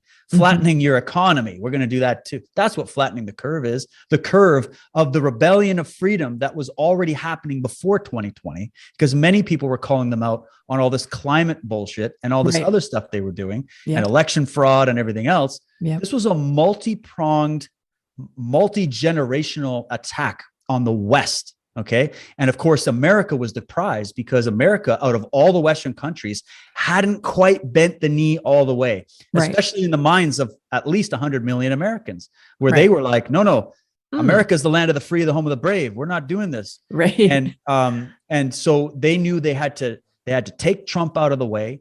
They had to take the people that believed in that idea of let's keep our country sovereign. And I want to say too, is that, it may sound funny, okay, but I grew up in Canada, I grew up there my whole life, and I waited tables when I was younger. So, I interacted with Americans all the time. And I can tell you, I was programmed to be biased against Americans. Yes, it's the truth. It is a thing here. Canadians everybody are xenophobic against Americans. It is My true. husband lived there for 5 years, and he would have conversations with people who didn't know he was American, and he'd walk away going, well, shit. They hate us. I know. It's programming. And it's because we're a British colony. Everybody loves the Queen. They can't wait for the next royal wedding. Right. And so, and Canada. But it's nuts. It's nuts because Canada is one of the most friendly, polite, welcoming countries. But yet, there's a little bit of sneaky hate going on towards Americans. And that fire was really lit, 1,000-fold with Trump. Yeah. And the media did that. That's 100% media. That's Mockingbird. Oh, yeah. And even that disdain that Canadians have been raised with by their parents and their parents against Americans, that's programming. That's not even, and if I were to sit I hang out with my good friends in America all the time. We're no different. Like, we're no different. I admire you guys. I'm envious. I have sort of like a, what do you call it? Like a hidden citizenship, I guess, if you will. Some families have taken me in, but it's because America had the flame of freedom first in that regard, even more than the British, to be honest. Well, there's a fundamental difference between Americans and Canadians when it comes to government. And having lived in both countries, I can tell you, Canadians are like, our government is here to help us. We have to help them as much. This is a relationship that, furthers, they help us. This is the thinking over there. Over here, it's like, what up with the government? Yeah, exactly. That's why I love you guys, because I'm like, no. Hold on. What's this fee for? Well, how much is it going to cost? Yes. What's the Thomas What do you Sowell want points? now? Yeah, he's always like, how much does it cost? What's your evidence? What are Thomas Sowell points? Anyways, I've grown up. I know more about American history than I do Canadian history, because there's not a lot to know. With Canadian history, we kind of got forced into becoming a country. We didn't even want to become a country. And then even I was speaking recently to one of the last signers of the Canadian Charter of Rights and Freedoms that has survived. Wow. He's 80, but he looks like he's 60. He's still passionate Irishman, eh? And he came out and he's doing all these speeches to condemn the government for breaching the individual sovereignty of Canadians. And I had some conversations. I learned a lot from him about just how hard it was to get Canadians to buy into a constitution, let alone the government to do it. There was a fight that took place in order to even get those charter rights. And they had to battle mostly their own people. It was amazing. So because the fog is thick here, the programming is thick. And the thing is it's misplaced pride, in my opinion, because, and I know a lot of Canadians would be like, what? But you need to know the truth. You're a British colony. You're owned by the crown, the Vatican, that empire. You're owned by the black nobility families. We're pawns in a game. And with the reason we have a prime minister, or moon star, as we would call it, is that guy is representing the will of the royals. He's not representing the will of the people. He's not ministering on your behalf. It's so disappointing. So they already kind of created this socialist paradigm in Canada for many, many decades. Although I agree with you that most Canadians are great people, but naive and gullible. It's unbelievable. Sadly, although that is changing. There's a massive movement now. I'll tell you this, but in America, you had to fight wars to end slavery. You had to fight wars to win freedom, right? And then yes, America got infiltrated shortly after they won their freedom, but there was that glimmer of hope in the world that something was achieved that had never been achieved before in human history. And it was a glimmer of hope and a glimmer of light for humanity coming out of the Dark Ages, coming out of the Renaissance, and kind of trying to shape the way they think. And for a moment, there was a view that there's something called the individual that has value, that you have the divine right of kings. It's not placed in the throne of the palaces of Europe. It's not placed in the Pope's lap. It's something born within you. Right. And that idea was made manifest in the Declaration of Independence, the Bill of Rights. And even though they're still imperfect, a lot of guys would still say, oh, there's loopholes in there. Yes. Yeah. I would still say, but the idea of it, and actually, I think there was an original constitution, and then the one that America looks at now, that's the altered version of the original concept. Goes back to the 1871 Banking Act and everything else. But maybe even the most important thing is the people's belief in the Constitution. Yes. And that's 100% what I see, is that there was a spirit of America that don't trust your government. They're always out to steal from you. Yep. Look at the history to bear arms, right to bear arms, right to private property, the right to individual autonomy, the right to bodily autonomy. It was enshrined even in some of these international agreements, like the Nuremberg Code and the Geneva Convention and all of that. And for all that to just be thrown under the bus for a 99.x survivability rate virus, and for people to be cheering for this, I know. My God! So Sickening. The biggest resistance, we're starting to see a lot of European countries resisting this. They already kind of bent the knee to these globalists a long time ago, but they're starting to realize it. They're really showing up in droves. I don't know if you follow David Icke, but they're out every Saturday. Him and Gareth are out. They're lovely, and there's so many good fighters. It gives me hope every day, Tammy. Same. And it's global, and that's what we're seeing. Is that what I want to tell Canadians and Americans and Europeans and Africans? I don't care where you come from. We have a common enemy here. Yes. I don't care what side of the political aisle you are, what religion you are, what gender we can sort all that are. other crap out later. We'll debate that later in peacetime, where we have civil debate and we have, but let's unite the clans. This is my message. Even in the alternative community, all the division that's happening, and this guy's a shill and that guy's a shill. And this I know. You're a misinformation agent. Blah, blah. Oh, God. I think a lot of that's on purpose. Also, a lot of it is the paranoia of the human mind, right? Yeah. But let's bury the hatchets and unite on the front of freedom, truth, and justice as principles. If we get back to those three principles, these guys are done. Okay. Yeah. So I'll tell you this, these guys are all cutthroat psychopaths, and they'll be battling each other one day and then uniting on another day. They're able to bury their hatchets enough to take over this planet and the resources and the economy.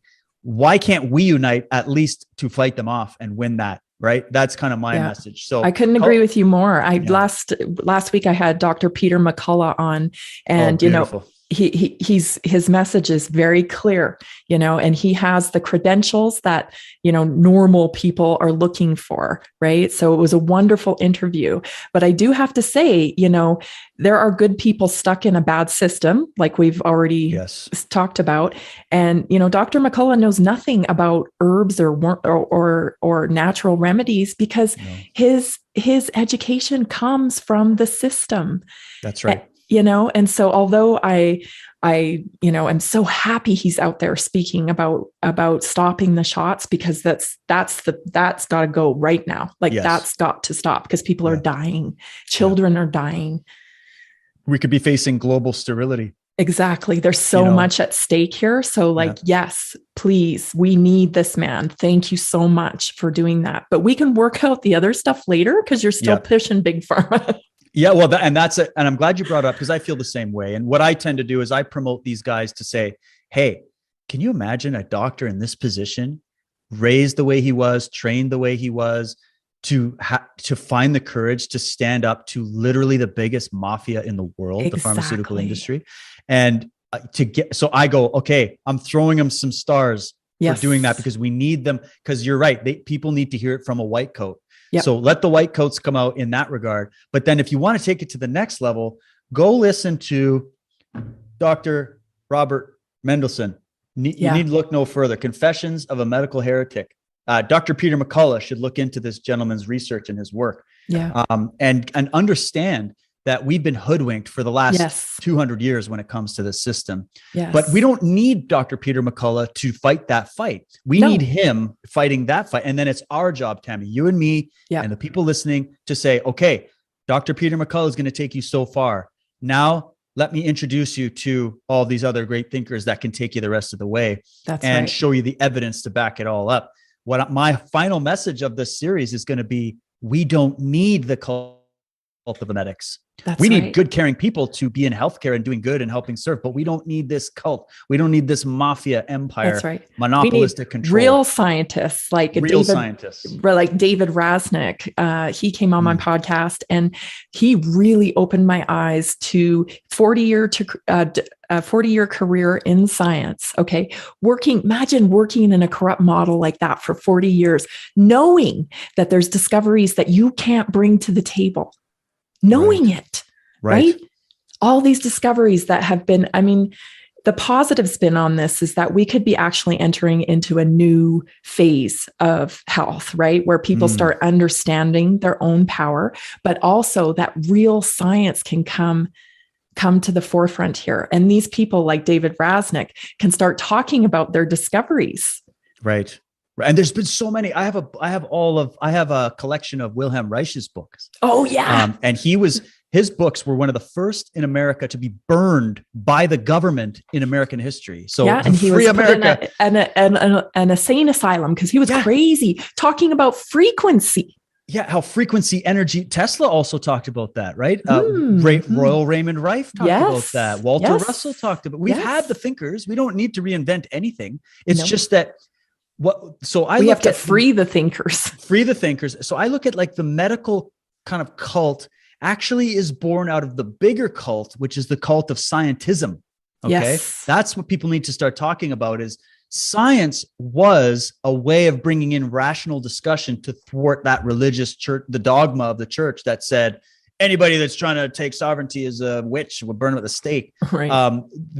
Science was there to say, no, let's actually do investigation and use logical thinking and reason and evidence. But that was a method that was supposed to be used. It eventually became what it hated. It became the religious dogma institution that it was originally put in place to combat. Yeah. And actually, those are cozy relationship between those two forces, by the way. And so what it is there's a whole paradigm that needs to be busted and was busted by great geniuses from the past that came out and challenged the official materialist paradigms that were coming out of science, the Darwinian concepts that were coming out of science, and not all of them, but some of them were definitely problematic. And to say, well, real science should be unfettered. It should be free. It should be a process of finding the truth, and science should be treading on all these controversial subjects and trying to get to the data. But the fact that they've become pigeonholed into having even the studies, when you go to the journals, like I did a little section from Dr. Marcia Angel, who was the former director of the New England Journal of Medicine. She was an editor. She was an editor there for over 2 decades, Tammy. And she came out and she wrote a book that was exposing the fact that all these studies are highly funded by the same people. It's loaded with corruption. All the education your doctors are getting from out of school, right through the whole thing, are all built and sponsored and written by the pharmaceutical industry. These people are wined and dined, and on we go. So of course you're going to get that sort of that issue in the scientific world and the medical world where they're never going to let that go because that's their religion. That's their way of life. They don't, and they've been they don't see the world rewarded any for other it. way. Oh, they're the kings of they're the celebrities of the world. Look at that. We used to clap for them, at 7 p.m., right? The people that were out there. But now, even though in the thousands and thousands and thousands, they're being laid off and fired for not taking this jab. I don't know how that could happen in a pandemic, by the way. Right. Why you're losing medical staff just because they don't take this. And yet they've been on the front lines for 2 years working right in COVID hotspots, and they're still alive. I had a paramedic from Alberta come on and share her story. I've even had one of Justin Trudeau's snipers, his defense team, come on to expose what's going on. Wow. I'm kind of like, hey, are you free for hire? No, but anyways, I don't want to. But the thing is we have a big problem in the scientific world where there's an arrogance factor and a blind faith factor that they will not admit, and yet greater minds than them have come before. I think the greatest minds came in the past. I think there are great minds now, but they don't even hold a candle to some of the minds that came before to warn the world about these things. And I think it's going to be a transition back into critical thinkers. Yeah, we have to go back out of the dark ages into the light ages again, and that's what the hope is. And so I am happy to see this waking up thing we keep talking about, the awakening. Yes. I see it happening in police, in doctors, in nurses, in politicians, in bankers. I'm sure there's even people in the Knights of Malta waking up. We got these Archbishop Viganos coming out and Father Malachi Martins and all these guys blowing the whistle about that. So that's going to keep happening. And as that keeps happening, what's the other side going to do? They're going to turn the temperature up, which is what they're doing. So I say this for people that might be in kind of a fear state about what's going on. Instead of reacting with fear and shock at the fact that your government is openly committing tyranny at a level that was never imagined, you just realize that's them reacting to the fact that we're waking up and they're going to become obsolete. Point. So I come at that from the martial artist perspective of combat. Okay. And we are in combat. Yeah. So it's a good metaphor that if I'm training somebody for a competition, I'm training them, make sure you hit certain targets so that you can weaken the opponent and force them to open their attack more so that you can counter effectively. So the minute those guys are moving out of their disciplined stances and their targeted approach and start winging big shots, that's because you hurt them. You hurt them. That's why they're getting sloppy. So it's scary because they're throwing big bombs at you, right? Yeah. But if you somebody got arrested in New York yesterday for not wearing a mask in Panera. Oh, really? Yeah. No vaccine pass and not having a mask and arrested. He's a hero, whoever got arrested. Absolutely. But here's the thing, when so they're amping it up. You're absolutely right. They're amping it up. Yeah. They're talking openly about having gulags in Canada. They already got them. They're taking over the Westin hotel chain and turning it into little quarantine camps and shit, and you go, all right, they're open, but they're doing that. Let me say this. If they got their target, profit margins from this shot, we wouldn't have to worry about it. The fact, and they're out there going, oh, it's 90% vaccinated. We need it to be 100%. It's like, really? One case is too many. One case is too many. You'll never have COVID zero. It's never going to happen. But it's never about what they're saying. It's like the statement they made about the Vietnam War. It was never meant to be won, only sustained. That was the point of that one, because everybody's making money behind the scenes, right? Right. So, so you go, all right, when they start opening up bigger and coming harder, that's a sign you've hurt them. That's the only, because if they were really in power, they wouldn't need to censor us, Tammy. If they were really in power, they wouldn't need to start saying, because they went really quickly, didn't they? From trying to sell you and motivate you. Give some free beer. A Coors Light's going to give you a free beer for a year. If you they went from the carrot to the stick pretty damn fast. Carrot to the stick. And that, but what does that tell you? People will go, oh my God, the sky's falling. I'm like, yeah, the sky's falling for them. So it's scary right now, but have hope that when I look at the trajectories of history of how these empires have been taken down, and you can see the signs of their demise too. Right? Everybody's talking about the signs of the demise of a free society. Yeah, but you can also find how these guys start to fail over time. And what happens is they have to come out of the shadows. This is something David Icke's talked about a lot, where there's going to come a time. He said this in the 90s. I know. He said, I know. There's going to come a time where they're going to come out of the shadows and they'll have to be more obvious about the agenda. Well, that's the time we're living in right now. So that means we're coming to end game, right? And there's two trains racing to the finish line. One is the Great Reset and one is the Great Awakening. And I'm rooting for the Great Awakening. And I know everybody is too. And I think that we're at a point where we're not going to wake up the normies anymore. That time's coming. I mean, I'm always holding out, but there's the people that are just, it's calcified in their brains. Well, it's too frightening to admit, because once you admit it, you have to act. And there's just a certain amount of people that just are not going to be capable of reacting to the truth. The pressure from their family, friends, and society is too much, right? That's more what it's about. Most people are taking these shots because they thought they could go on a vacation. They're just sick of being locked down. I need to travel. Yeah, they think this is the way out, but but guess what? They're finding out. I talk to people. I got 1 jab. I got 2 jabs. I'm not doing anymore because clearly this is a line. And I'm like, good. Put your line in the sand now. And and so that's going to just increase. So just remember, as you see tyranny increasing in its pressure, that is a sign that the Great Awakening is also increasing its pressure, because otherwise they would not have to resort to that. Because these guys, they're Fabians. They use the Fabian infiltration instead of invasion stuff that JFK was talking about. They don't like being overt because they know they're vastly outnumbered and they don't want to wake the sleeping giant. That's humanity. So they're going to go, I'd rather tiptoe. They don't want to tiptoe anymore, Tammy. They're a foot on the gas. Let's go. Because why? They're rushing. They're rushing because they're desperate. They're panicking. Yes. They know what's at stake. These guys are all this. There's going to be a Nuremberg too. Okay. It's going to happen. And something like that. It might even be in different pockets that it's going to start. You can already see these things starting. There's even legal action happening in British Columbia right now where I live that actually out of all the other provinces has the best chance of getting in front of the Supreme Court of Canada.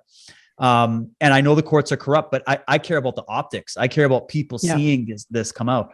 And even if they kibosh that case, that will wake up more people because they're like, well, what? We don't have justice. We can't even hear the case. What's going on? Right. And so there's so many good things coming out. We had the Ghislaine Maxwell trial wrapping up, which is a big doorway into the corruption level of a lot of these people we're listening to and the dark stuff they're into. Right. And such little coverage of that too. Isn't that a red flag in itself? Why is there no coverage of this salacious case? Well, Kyle Rittenhouse was more important, Tammy. Right. I mean, that was the new O.J. Simpson trial of the century. And I mean, I'm glad the kid won. And I hope he sues their pants off like that other guy who was just winning case after case against the media for slander. Was it Sandman? Nick Sandman or whatever? Yep. But I look at it like, could you imagine? And we also have a corrupt judge in that case with Ghislaine. So I don't expect anything massive, but I do expect a little progress with it. But let's just say, if you put your foot in that door, the Ghislaine Maxwell Epstein door, because that's just a little drop in a pond of something bigger, right? Yeah. That's going to open up your mind to the real underground world that is happening around us, that we live in the surface. We're the surface dwellers. Okay. Yep. Both physically and figuratively. And these guys are the underworld. They are in the under criminal world, but they're not some local mobsters. They sit at the highest tables. They have the most wealth and power. They entertain the wealthy and the power with their weird, freaky stuff. They have their private islands all over the world. There's way more than just an Epstein Island. This is a massive global, international criminal mafia. And those little doors leak into all the major institutions, the media. They've been at this for a long time. The reason this is a shock to people is because we've been at the sleep at the wheel for so long that now we're just coming out and going, oh my God, there's a whole other universe of things happening. So I definitely have empathy for people that are new to this. And that's what I'm trying to do with this series, is just trying to take you by the hand. They're very dense. There's a lot of information going to come at you in this series, but my goal is to say, it's not all bad news either. I'm trying to mix in good thinking and inspiration and a positive note, especially in this chapter 6. Like, I hope the ending, I think the ending of chapter 6 is actually going to change people's lives. It's so powerful in my opinion. Oh, I can't wait. And it's so, but the one issue we've had is that it's easier to be ignorant of the truth. And it's easier because, you know why? Because we're good people. Good people don't want to hear about child pedophilia and torture. Well, it's hard to even imagine this level of evil, right? Because if you're not evil, Like Yeah, your you're brain like, doesn't go there. What? it Who would doesn't do go that? there. Why would anyone do that? It's so And hard to comprehend. And we cast, what we do is humans project, right? That's what we do. We project onto the world. And so we project our virtue.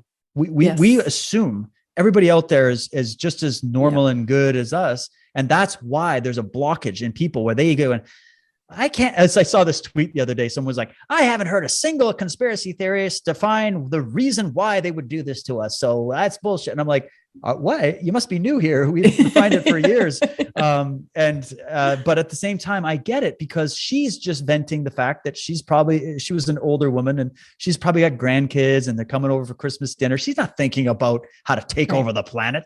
So the evil that's why I have to keep going back to these cults and these political tyrants over, because I have to keep showing people this ain't new. In fact, it's the dominant force on the planet, right? Right. They've just so many held people the good can't people hostage. some people can't even understand like mass mind control or mind control in general. And I was thinking about this after I got watching, I think it was part 3, or no, maybe it just started part 4. And I was thinking, why is it that people can't grasp the concept of mass mind control? And I started thinking, well, it sounds woo-woo-y, right? It sounds like someone has to put a spell over you, that it's like some kind of magic. In all reality, it's not anything like that. All you have to do is think about the times you've done stuff that you didn't want to do and ask yourself why. Okay. Yeah. So like, say you invited a kid to your birthday party that you didn't really like, but you did it. Why did you do it? It's because you wanted everybody else to see you in a way, right? In a certain way. And we try to control other people's perception of us, which is the biggest lie. You will never do that. Instead of social media. Yeah. Instead of just being yourself and being happy with who you are, we're constantly trying to control other people's perception of us. And if you're doing things that you don't like, you're under mind control. That's it. I'm so glad you brought that up. That's so mass mind control. Actually, I keep showing this book to everybody. It's essential reading. Jim Keith, Mass Control, Engineering Human Consciousness. The man was killed for writing this book. So let's pay him some homage and read. Oh yeah. My husband loves him. Yeah, what a champion for freedom. Yeah. And there's been so many. That's the thing. So many. But basically, we've got the actual direct statements and evidence of mass mind control programs being taken up by your governments, no matter where you live in the world. They've spent billions of dollars trying to learn about how you tick.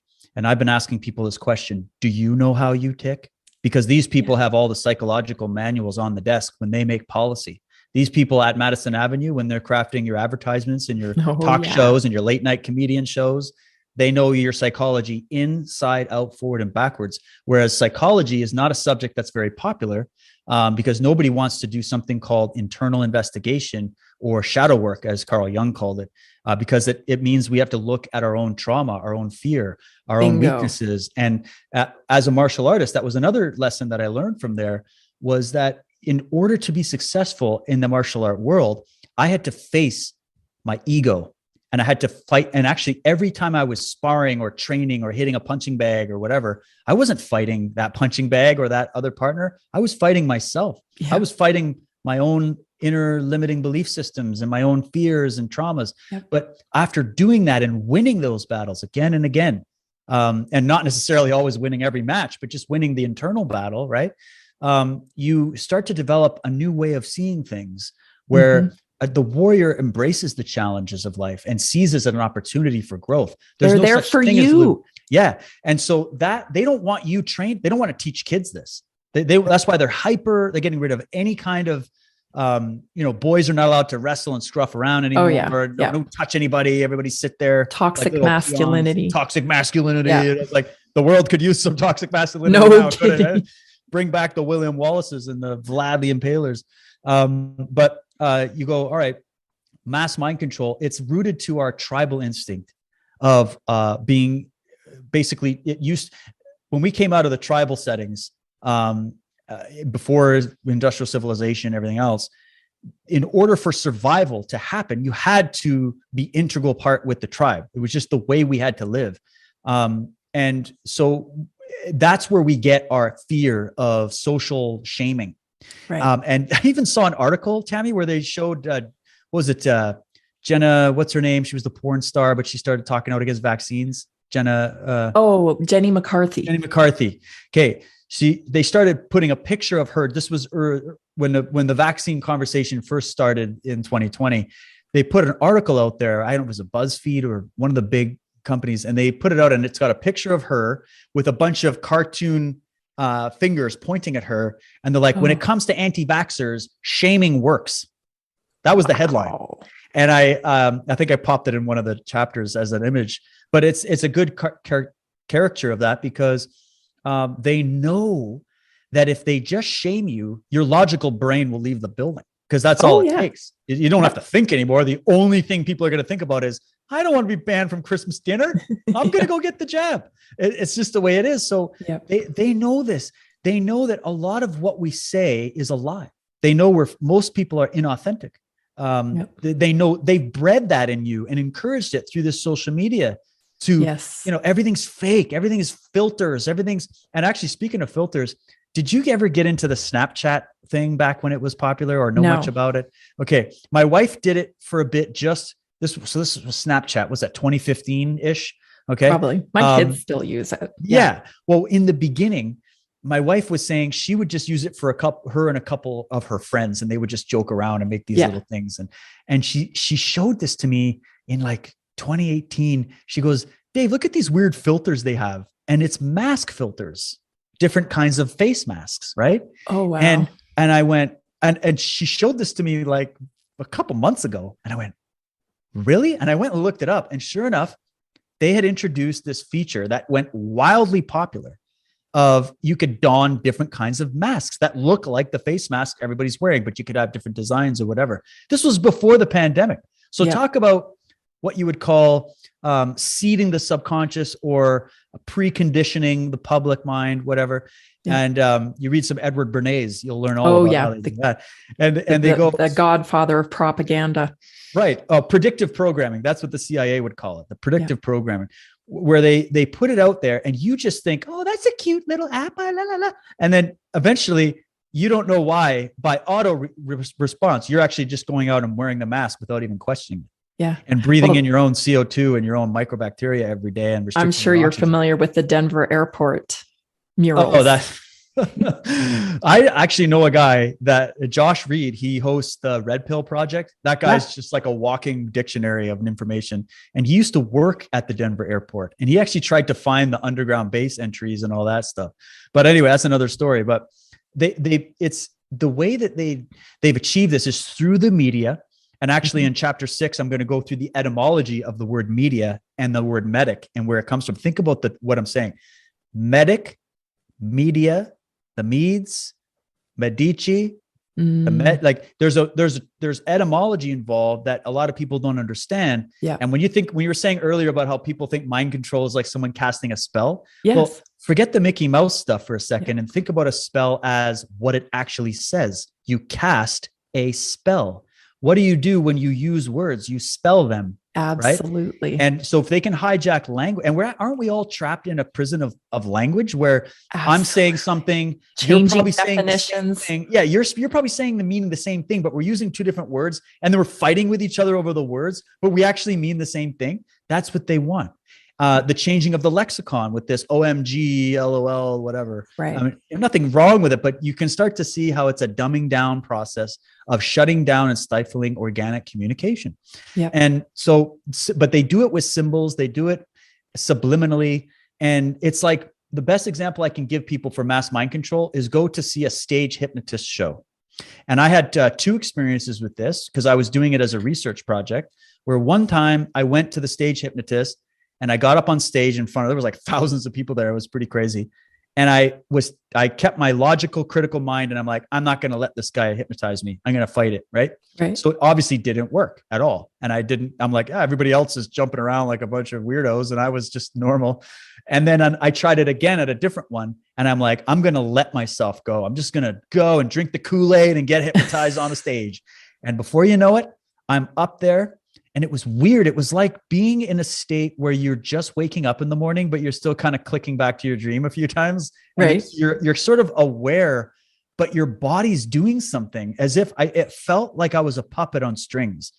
And I was sitting there and I'm like, the guy had me pretending I was on a horse at the rodeo. So I'm jumping around like an idiot on the stage, but enjoying it and just no inhibitions and just like going. And then after he put a subliminal suggestion in my mind, he said, after I bring you out of this trance, you're going to walk off the stage. You're going to go hug your girlfriend. And then you're going to come walk back up on the stage. You're going to grab this mic and you're going to say, I can't remember what it was. And sure enough, that's exactly what I did. Wow. And what they do is, but they can only hypnotize a willing subject. Right. And there's positive uses for hypnotism, but just think of what they're doing is they're hacking your logical defense system. Yeah. And they're experts at this. So to achieve mass mind control is actually simpler than you might think. There was a really good book I can recommend people look up. It's by a gentleman. It was like early 1900s. His name was Gustave Le Bon, and he wrote a book called The Crowd, A Study of the Popular Mind.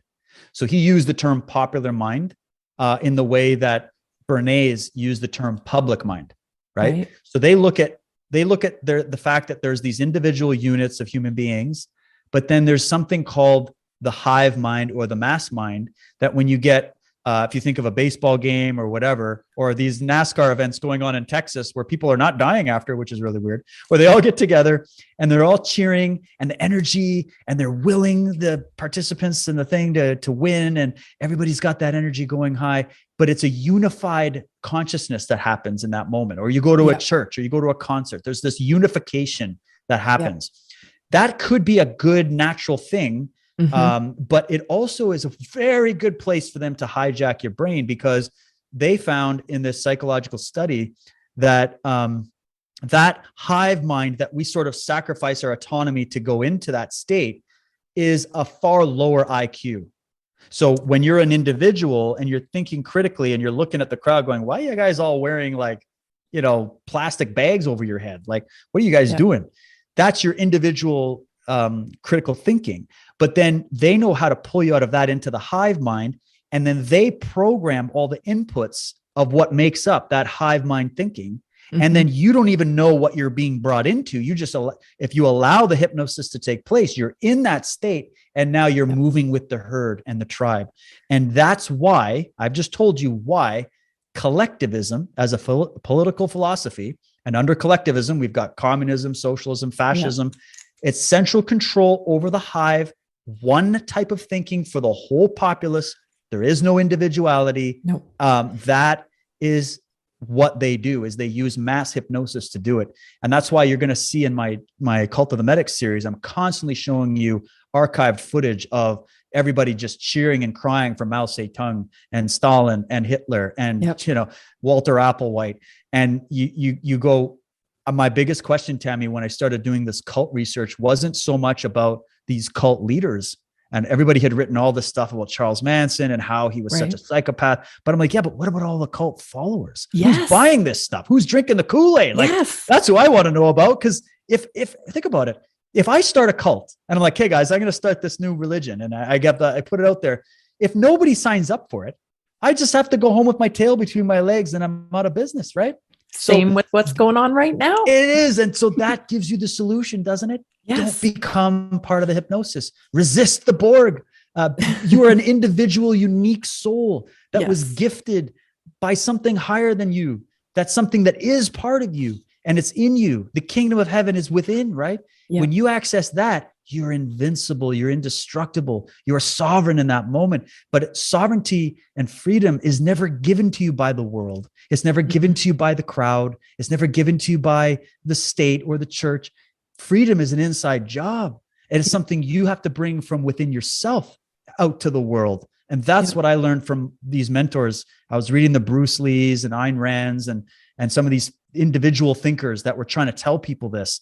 Yeah. And then all they did was get slandered for it. This is so frustrating about watching people go through this process, is because they have the light, they have the power right there, but they don't know they do. That's right. Because they've been lied. They've been told, All the power exists out there.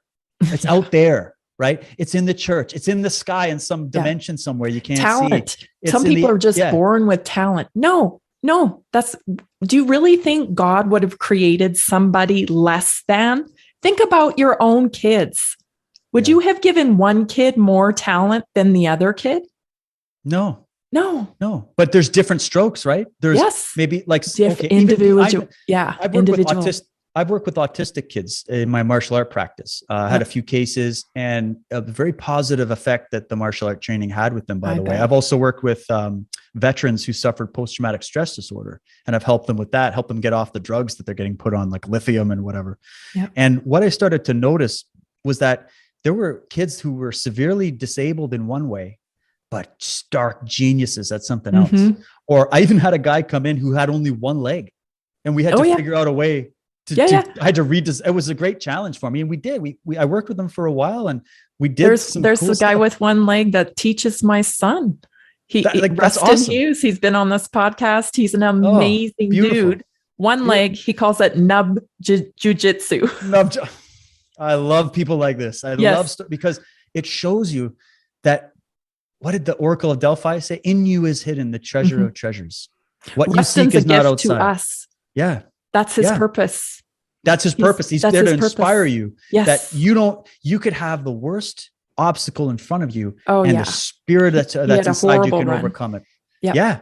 And these people are here from us to learn from. And that's why when we go through these trials, like people go through addiction, abuse, that's right. You need to resolve your trauma so that you can bring it all together and model your new life for everyone so that they can heal their trauma. This is the point of life. On.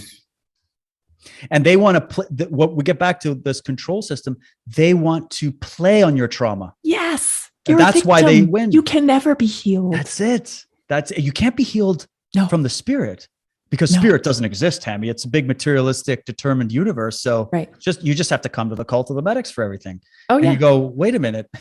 That's not a message of freedom. That's not the message my mentors had. That wasn't the message of the founding of America. That wasn't the pioneering spirit. That's not humanity. That's the Borg. That's the satanic cult. That's what that is.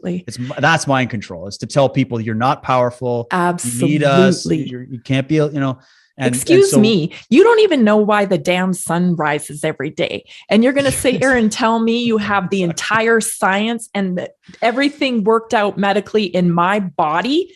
And that Fauci knows best though, Tammy. Is wrong. Okay. Fauci knows best because, he wants to control the sun. He thinks there's too much photosynthesis coming to the planet. He wants to gray out the sun.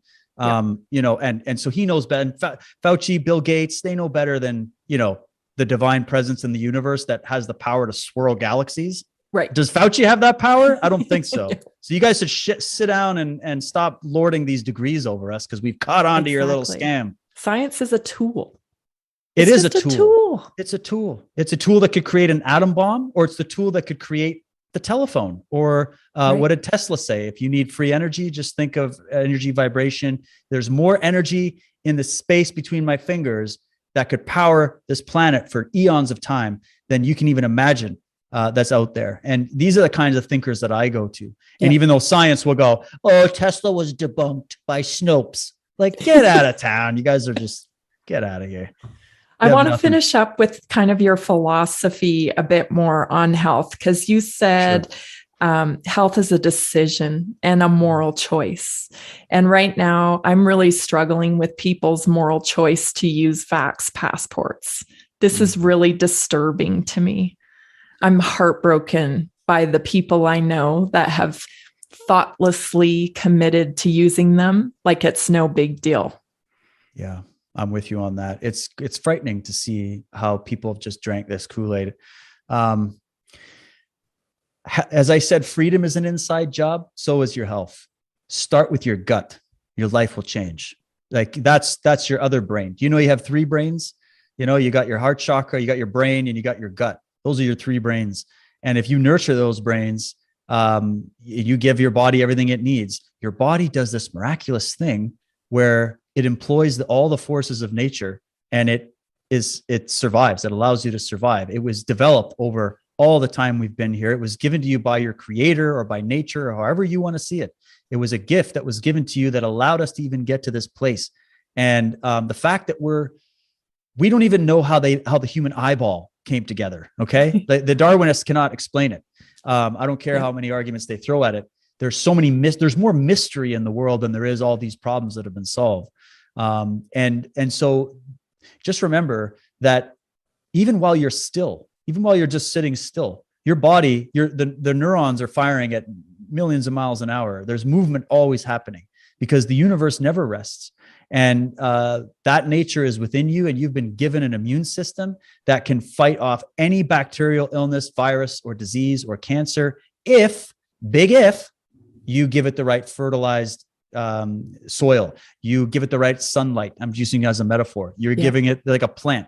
If you put a plant in the shade and then don't water it and put it in a bunch of concrete, obviously it's not going anywhere. Okay. Yeah.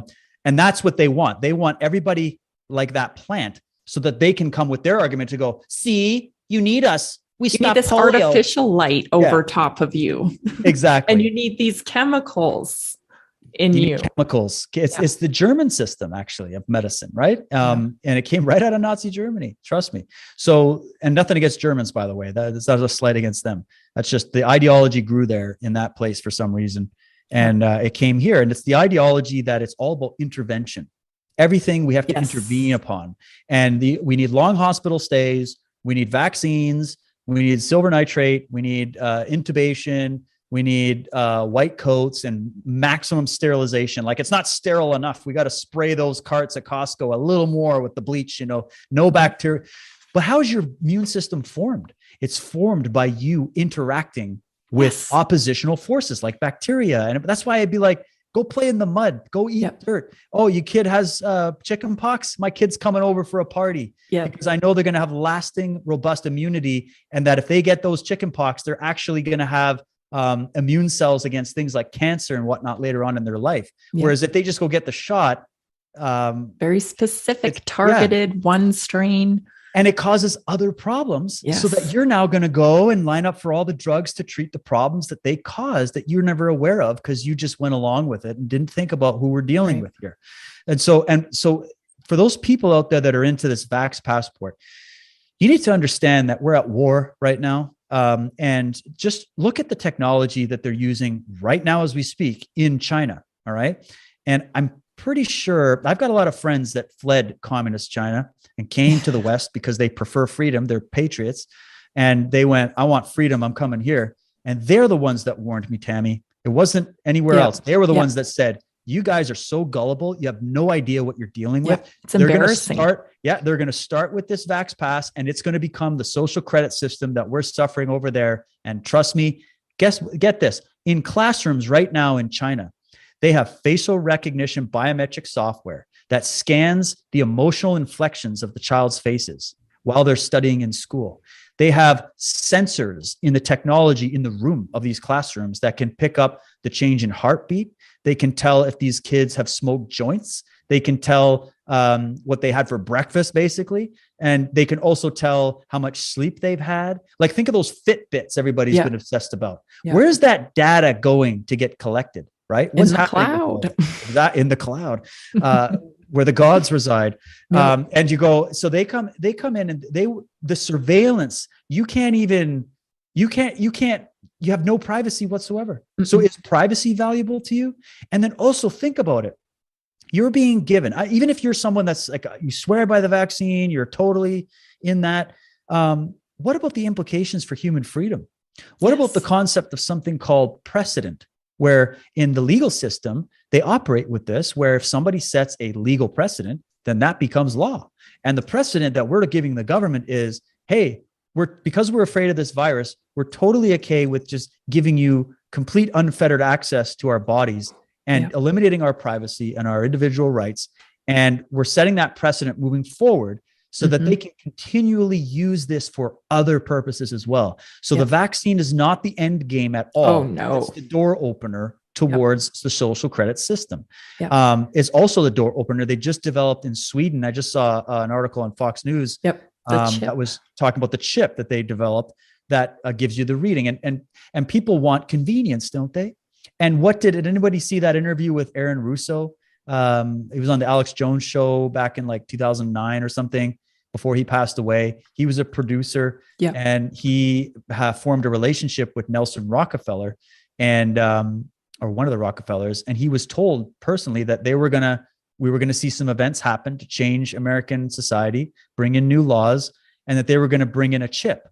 And the chip was going to basically be your on and off switch to society. So you didn't return those library books, chips off. You can't go buy your milk. Go do that now. Right. And he said he was trying to sell Aaron. He said, because I want you on our side so that you get the ultimate chip where you have an all go pass and you're not surveilled. And just think about thought about that. Yeah. Go watch different chips for different people. Oh yeah, of course. Well, look at here's another thing. If you don't notice that the people telling you to lock yourself in your home, wear 10 masks, take all these shots, don't go to parties, are breaking their own rules constantly. And you don't have a red flag that goes off that the people telling you all this shit that you're believing wholesale aren't even following their own edicts. What does that tell you? That's the old one law for me, but not for thee. That's tyranny. And that also proves that this is crap. They also wouldn't be letting in thousands of migrants through the border unvaccinated, by the way, if this was a pandemic. Let's just put that on the table for a second. Yeah. But here's the thing. They don't want just a little bit of control. They want to micromanage you right down to the cellular genetic level. They want to tell you if you're allowed to have kids. And they don't want you to just have this free choice to say no or yes or no. They want it programmed into you so that you can't refuse. Right. And so the world maybe your SATs aren't high enough, so you don't get to have a baby. No babies for you, that's eugenics, right? Yes. So it's just that we need to see what's happening, see the forest from the trees, zoom out of your fear for a moment and just realize that there's two arguments that could be made. Either Dr. David Martin is right, and they created this scamdemic for the purposes of achieving this kind of power, or you could just go with a simple explanation of they hijacked a pandemic as an opportunity to introduce this kind of new legislation, this kind of new technology, this surveillance, et cetera. And they want to destroy and dismantle Western civilization, and they want to make the world one. What? Not one utopian kumbaya, one leash for many necks, no deviating forces on the chessboard, no competition whatsoever, central control over the means of production. What is that fancy lingo all about? That means central control over all land, all resources, all minerals, and all people. That's what they want. And they won't stop till they get it. And if you think I'm being crazy and I've watched too many episodes of G.I. Joe or something, just go look at the aims of totalitarian movements and the movement of empire throughout history and tell me if I'm wrong in at least being suspicious that none of that went away and it actually is just continued now with all this technology. And I'll finish with this. Aldous Huxley wrote that book, Brave New World. And I highly recommend people go and read that book in particular. I mean, I could say go read 1984, Animal Farm, but honestly, I think that this type of strategy is more based on what Aldous Huxley warned us about how he said there's going to be a pharmacological technotronic dictatorship that's going to be set up in the future. And what they're going to do is, and he said this in the 60s, he said what they're going to do is they're going to persuade people to give up their freedom, and they will do it willfully. He said, we've devised ways to get people to love their servitude. And so this is what we're seeing. You've been talked into something that you think is going to keep you safe because they've pitted you against your survival instincts as I have choice A, survive by listening to Fauci and this cult, or choice B, I die. That's what propaganda does, is it pigeonholes you into two opposing arguments. Right. A double bind. You can't, and that's how they think. And that's why when I'm talking to people and they're like, well, the vaccine, I'm like, yeah, but do you know about hydroxychloroquine, ivermectin, basic vitamins? Like, did you hear about that? And they're like, what are you talking about? They think, a lot of people still think there's like a 50% death rate. They won the Nobel Prize. I know. It's been around for 70 years. You could buy it over the counter in South Africa. And what I would say is, what happens if you're wrong? These people, right? People that think that we should follow the government, we should do what we're told. What's the outcome of that? And then contrast that with what we're saying. What's the outcome of what we're saying? What is the risk? You think more people will die of COVID? No, more people will get treatment. Dr. Peter McCullough said. Right. Early treatment. Yep. 85% of those who died could have been saved. And that's what should make you so mad. And they knew it. It's not because this is the other cartoon image that people have of the government. Okay. This is the number one argument you're going to hear. The government's incompetent. They're just a bunch of fools and idiots. They don't know what they're doing. They're just incompetent. I always look at people and I'm like, really? They're pretty competent at taking your freedom, plundering your economy, taxing you to death, keeping you completely controlled. They're competent. All right. They know exactly what they're doing. Yeah. I know a lot of them are puppets and their IQ isn't anything above room temperature, but they're smart enough to know how to do that. It's just that you were under the illusion that they were working in your best interests. So you view them as incompetent because they're not achieving what you thought they would achieve.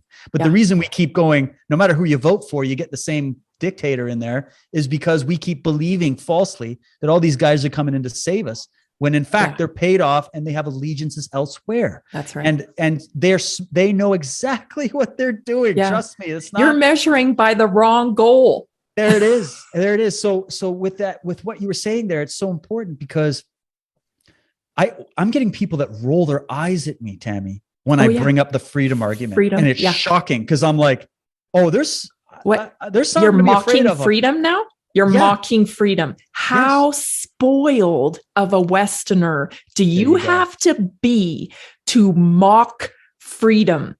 That's it. And it's based in fear, isn't it? Because was it Franklin or someone that said it? If you exchange liberty for security, you'll have neither. Right?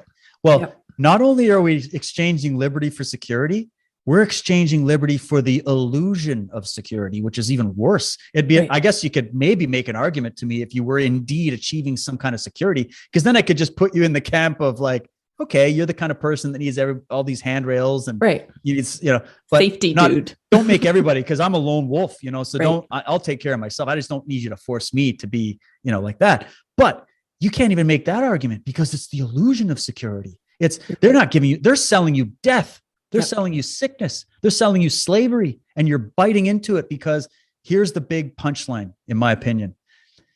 When you understand psychology, you'll understand that human psyche is deeply traumatized right back to the ancient past. You can get into the bicameral mind theory by Julian Jaynes. You can get into many thinkers that thought of this, Immanuel Valkovsky, where they talked about how there were traumatic cataclysms in the ancient past that showed up in the myths and legends as floods and all this stuff. Yeah. But it was actual events that took place in the ancient past that traumatized the human species because they had never seen anything like that. We had a beautiful relationship with nature and the sky, but then when nature punished us by having these comet strikes and these floods, we took a perspective of a sort of antipathy to nature from that point on, and have had to slowly regain our trust back in that again. And so the reason I'm explaining this is because then add on to that ancient, and the trauma is actually still, it's carried through the genes. It's carried through your phylogenetic memory. Yeah. So you imagine that as like the original trauma. And then all the traumas of history, the wars, the depressions, this and that. And then now add on to your own life's trauma, the trauma you've experienced in your personal life. Yeah. And then the fact that when they understand psychology, this is the final pill for them, is they know you're traumatized, and they know that in a traumatized state, you regress to the state of a child. And their job is to keep pulling that rug, making you feel anxiety, because anxiety is different than rational fear. Rational fear is appropriate. Anxiety is illogical because you're afraid of something that's not even really happening. Yeah. So they know how to keep you there and play on your trauma so that you are too afraid to become an autonomous individual. You're too afraid to face nature and life with that spirit that says there's a million ways to die, but only one way to live, freedom or death. And they don't want you thinking like that. because those kind of people, you can't get them on their knees. Okay.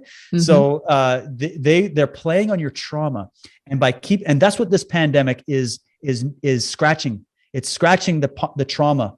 And so that's why I have so many people, I'm sure you do too, that I would think were very intelligent, critical thinkers, PhDs. I respected them, and they fell for this. Yep. Even great martial artists that I knew, and people, I was like, what, you? It's not about intellect. No. But the reason we know that is because there's a trauma in that individual's life that they did not address, that they left. And then this comes in as an external trauma. And the government says, we'll protect you from this virus trauma or this climate change trauma or this whatever trauma. And then you're interpreting that as the government's going to save me from this trauma, but also that other deep-seated trauma that I've been avoiding looking at. Yep. And there's a psychological dynamic there that I think is happening, which is why all of these so-called smart people are falling for this. And they're operating with this like the intellect of an infant when it comes to looking. The trauma of knowing you're going to die one day. Yeah. And what does that do? That's something every human carries unless you begin to resolve that. I had a deep trauma about cancer because my aunt and my mom passed away from cancer. But I started to unfold that. I realized that I was actually more fearful of the process of cancer, not dying. But I was fearful of what the suffering, what they went through. And guess who's in control of that? Me. Exactly. And that rational fear. So this is where that concept of the danger in the world is real, but fear is a choice, right? So there is a danger of you getting sick pick your poison. There's billions of ways to go, but that's only when you don't tend your garden. Right. Yep. You're a gardener and a warrior and a scholar. So you have to garden your body. You have to do the right processes, cultivate it. And that's why people like you and your shows and that kind of information is it's more critically important now than ever. And it's going to be the most important thing moving forward. Is we have to be, eventually I'm going to have to get off the battle horse and come and join the medic team that's going to repair these people, because that's what we need. But you go, if you give your body, who was it that said it?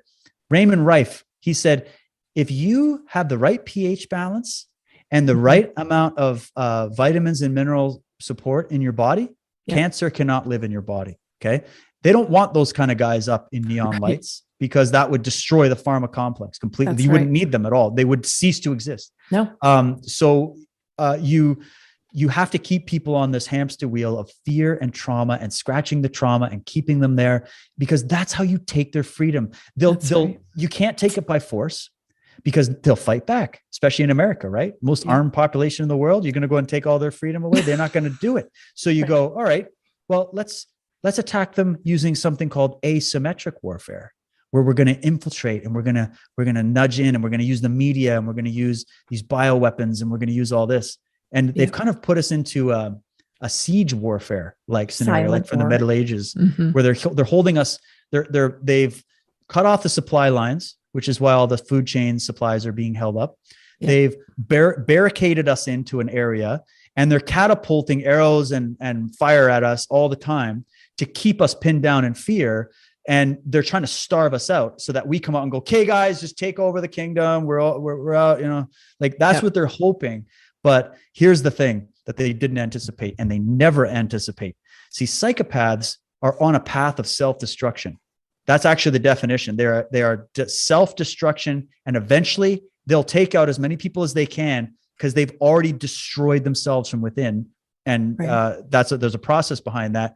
So they just want to bring us over the cliff with them. Okay. So they're trying to create the world in their image, which is Fauci, Bill Gates, these Templar, they're all quivering in incredible levels of anxiety that you couldn't even believe. Oh yeah. And that's why they want you part of that club too. They hate you for your virtue. As Ayn Rand said, they hate the good for being good. That's what evil is. It's the inversion of live. Evil, live, right? So they hate life and people that want life, that aren't afraid of life. And I made a statement in chapter 5 where I was saying, these people that are dying and going all in for this COVID crap, they're not afraid of death, really. They're afraid of life. They're afraid of the risk of life. They're afraid of going out on their own, and they're afraid of nature, and they're afraid of God, and they're afraid of goodness and virtue because it demands something of them. There's personal responsibility that comes into play. If you and I are advocating for health being an inside job, what we're really advocating for, Tammy, is that people take responsibility for their life's choices, right? And there's Absolutely. That's what people fear. They don't fear the surface argument that you're making. There's a deeper fear that they have. So if I go tell that PhD guy that's totally down with all this stuff, oh, you're just living in fear, he's going to say, yeah, but my fear is rational, because he's thinking it's about a virus. But the fear isn't about the virus at all. That's the subconscious fear, is the fear of life. And the fear of risk and the fear of freedom. So there was a statement a friend of mine made where he said, it was Michael Tessarian made this statement. He said, what if I told you that the reason humanity isn't rising up, he said this in times past, the reason humanity isn't rising up to fight for freedom the way their forefathers did is because humanity has been brought to a space now where they're afraid of freedom. They want freedom from freedom. Because with freedom comes great responsibility. And that's too much for people to handle. So that's the people I'm challenging anybody out there that's a total, into this COVID fear. And you think the virus only strikes at standing height, apparently, when you sit down in a restaurant, it's good. If you bought into that, I'm challenging you right now. Please fact check me on this. You're not afraid of the virus at all. You're afraid of life. You're afraid of freedom. That's the truth. You're afraid of nature. You're afraid of God. You're afraid of the good. And so let's just stop playing around. Let's stop bandying through the bushes here. You're not afraid of the virus. You're afraid of something else. And we know it. And they know it. And so come over to our side and we will show you the great minds and geniuses that can help repair that trauma and help repair any health issues that you have. Like, why is everybody so immunocompromised, Tammy? Why is that even a factor? Right? Who even heard of immunocompromised when we were kids? Exactly. Very rare. I think it's connected to that gain of function AIDS Fauci story that hopefully will come out thanks to people like RFK and Judy Mikovits and David Martin and those people, Mickey Willis.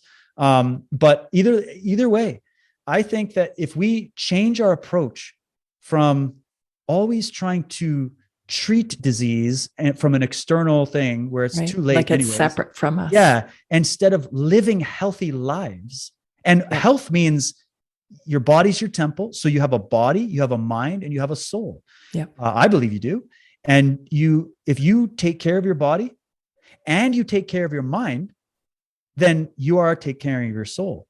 And that's how you save your soul, is by taking those actions every day, not waiting for someone to do it for you, but waiting for someone to show you how to do it for yourself. That's the great message, in my opinion. And we can. I'm a living proof. You're a living proof. I'm healthier than I've ever been. I'm great.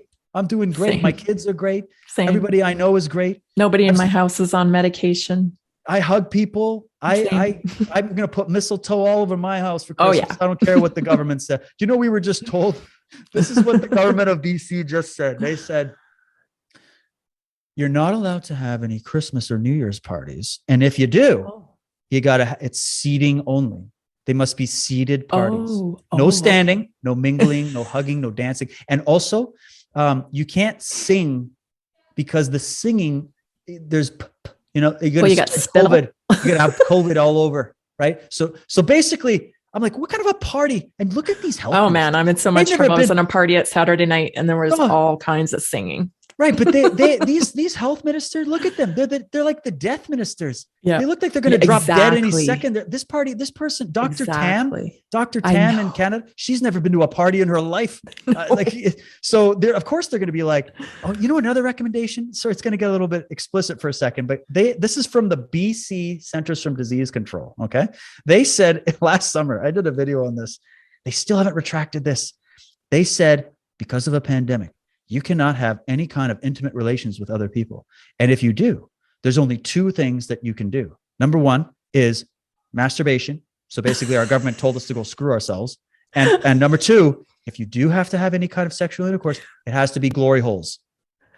Oh, They I said it, saw that. not me. I didn't say that. I didn't. That's if you go to this day to the British Columbia Centers for Disease Control, it's still there. Example, Glory Hill. There has to be a barrier between you and your sexual partner. Are you? I don't need the government to tell me this stuff. Okay. So we're listening to people that I think they're projecting their trauma. Okay. Yeah. These are those people that they're kind of losers, man. I'm sorry to say. And Gerald Salente says that. He says these people don't know how to party. They don't know how to have fun. They don't live in that world. They live in hate you for having it. Yes. Bingo. They're jealous. It's envy. It's the religion of envy. That's what it really, that's why the push for all this communist fascist stuff is all about. They want what you have. They don't want to earn it. They want to take it from you. And so what's the best way to non-comply?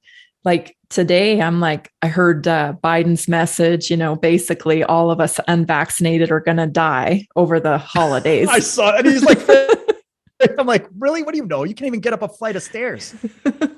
And so I was heading out for my run and I was listening to my music and I just had to laugh because over the weekend, I went to a party filled with people. We sang. My stomach hurt when I left because we were laughing so hard. Oh, good for you. And then the next day I went into a crowded private property where they were having a talk with almost 1,000 people. We were cramped in there. So and you're still alive. And I'm still alive. The best antidote is keep shining your light. Keep living. Do not stop. That's it. That is the enemy. It is a battle. And that's probably a good place to wrap this is a spiritual war in the end, isn't it? Totally. And spirit, it comes from the word spire. It's talking about a way of being. Your being, you create and forge your spirit. You manifest the spirit. The spirit is within you, and you have to bring it out to the world. And that light, that little light, you shine that light, and then you light someone's candle. That's right. And that's what it is, right? And that's health. You want to know why they want 6 feet distance? Because the Heart Math Institute and other publications have come out showing that the human resonance field, because our energy emanates from our core and emanates outwards in a world that we don't even get to see because our eyes only pick up like 0.005% of the light spectrum. We're emanating energetic fields and realms at all times. And that heart energy goes out to it goes anywhere between 6 to 8 feet outwards. This is what these studies have shown. And they've even measured it with this type of camera. I can't remember the camera work they've done, but it's beautiful to go to the Heart Math Institute and look it up. So 6 feet, also think of it in terms of a psychological thing. 6 feet is the level they bury bodies at, right? The 6 feet, they dig you in 6 feet. And then of course you can, and I'm not against the number 6, but it is used by these guys symbolically. The patents that Bill Gates has brought in with some of these things is actually numbered 060606. Get this, graphene, graphene, it's a mineral and it has 6 protons, 6 neutrons, and 6 electrons. And this graphene oxide is what some people are coming out alleging that they're either putting it in these shots or they have plans to integrate it more because it's a carrier signal. It helps with the conductiveness of this new grid. Basically, the Matrix is like a documentary now. And so just, look at this, look at these little details. That's what I come in with is I go, let's pause the video and look at the symbols on the flags in the background and the arrangements. You see these guys like in Ontario, Doug Ford and his little team, they come out in a V formation when they do press conferences. So they stand all 6 feet apart in a perfect V. And then each one, they're all wearing a mask. They stand there like soldiers while one guy's up talking. And then that guy goes off, puts his mask back on, goes to the V formation. The next guy comes up, takes his mask off, does his little song and dance. Next one. It's like a rehearsed play. Yes. And there's also a psychological effect that happens on the mind that, oh, this is the flying V, the geese fly together. They're here to give us the solution. And look, they're an amazing example to us. Meanwhile, they're going down and having these little parties with 60 people at Gavin Newsom's house, or they're going over to meet the Queen with no mask on at the Davos groups or the big climate gates and stuff, climate conventions. So, just learn how to spot the lies and spot. It's like, I think of it too. when you see a puppet show, if they do a good job with the lighting, it doesn't even look like puppets. They can make it look like it's a live play. Yep. But at some angles, when you pay attention, you can see the light reflecting off a little silver thread, and you can see the wires, right? And in that moment, you're kind of pulled out of the illusion. You go, oh, I see the wire, right? Yep. Or the magician trick. You see him, oh, he snuck it under the right hand somewhere. We got to get good at spotting that sleight of hand, right? Because these people are magicians, and they're conducting a spiritual war. And my viewing of the spiritual realm is it's the realm of the cause. It's the causal realm of the energetic level where everything is caused. And then it manifests into the world of effects, which is our physical world. So in terms of who you are or me, our causal world is our mind and our spirit, that we think of an idea or we have a vision or and then we try to translate those thoughts into actions and speech and art and everything to crystallize it in reality. Well, they know how to play in that causal realm of the mind, which means we can do it too. Everything they're using against us, we can use for us. Right. Exactly. So we win this on the spiritual level by bringing joy into our lives, by bringing gratitude into our lives, by doing the opposite of what they're saying, more human contact, more love, more acceptance, even of your friends that fell for this and that are making fun of you on Facebook. Be the higher ground. Be the person that says, I still love you.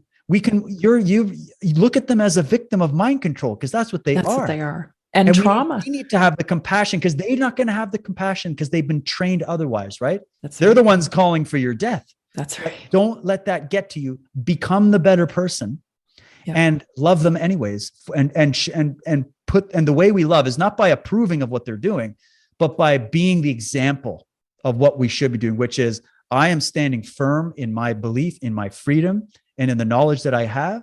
I am a responsible citizen. Stop saying I am irresponsible and I hate people and I want them to die. I am the most responsible. I am up every day finding a way to be healthier, trying to find a way to help other people. I have that compassion, but at the same time, I'm not going to be fooled into believing that a very untested scientific process that's loaded with criminals and fraudsters is the only way to achieve health. So that's where our differences are.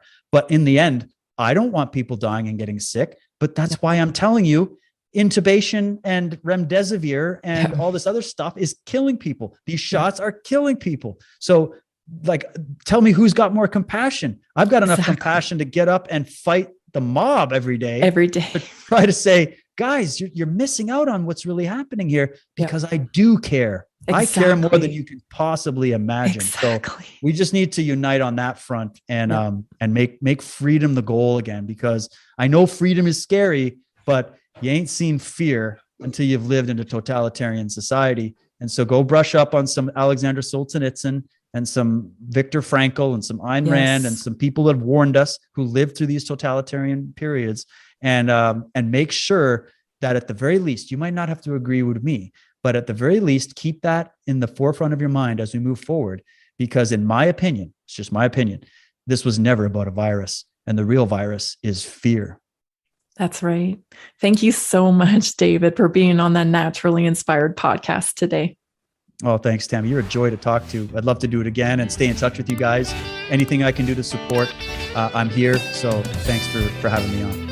Awesome. Thank you. If the Naturally Inspired movement makes sense to you, let's do this together and transform the medical model and help people take charge of their health.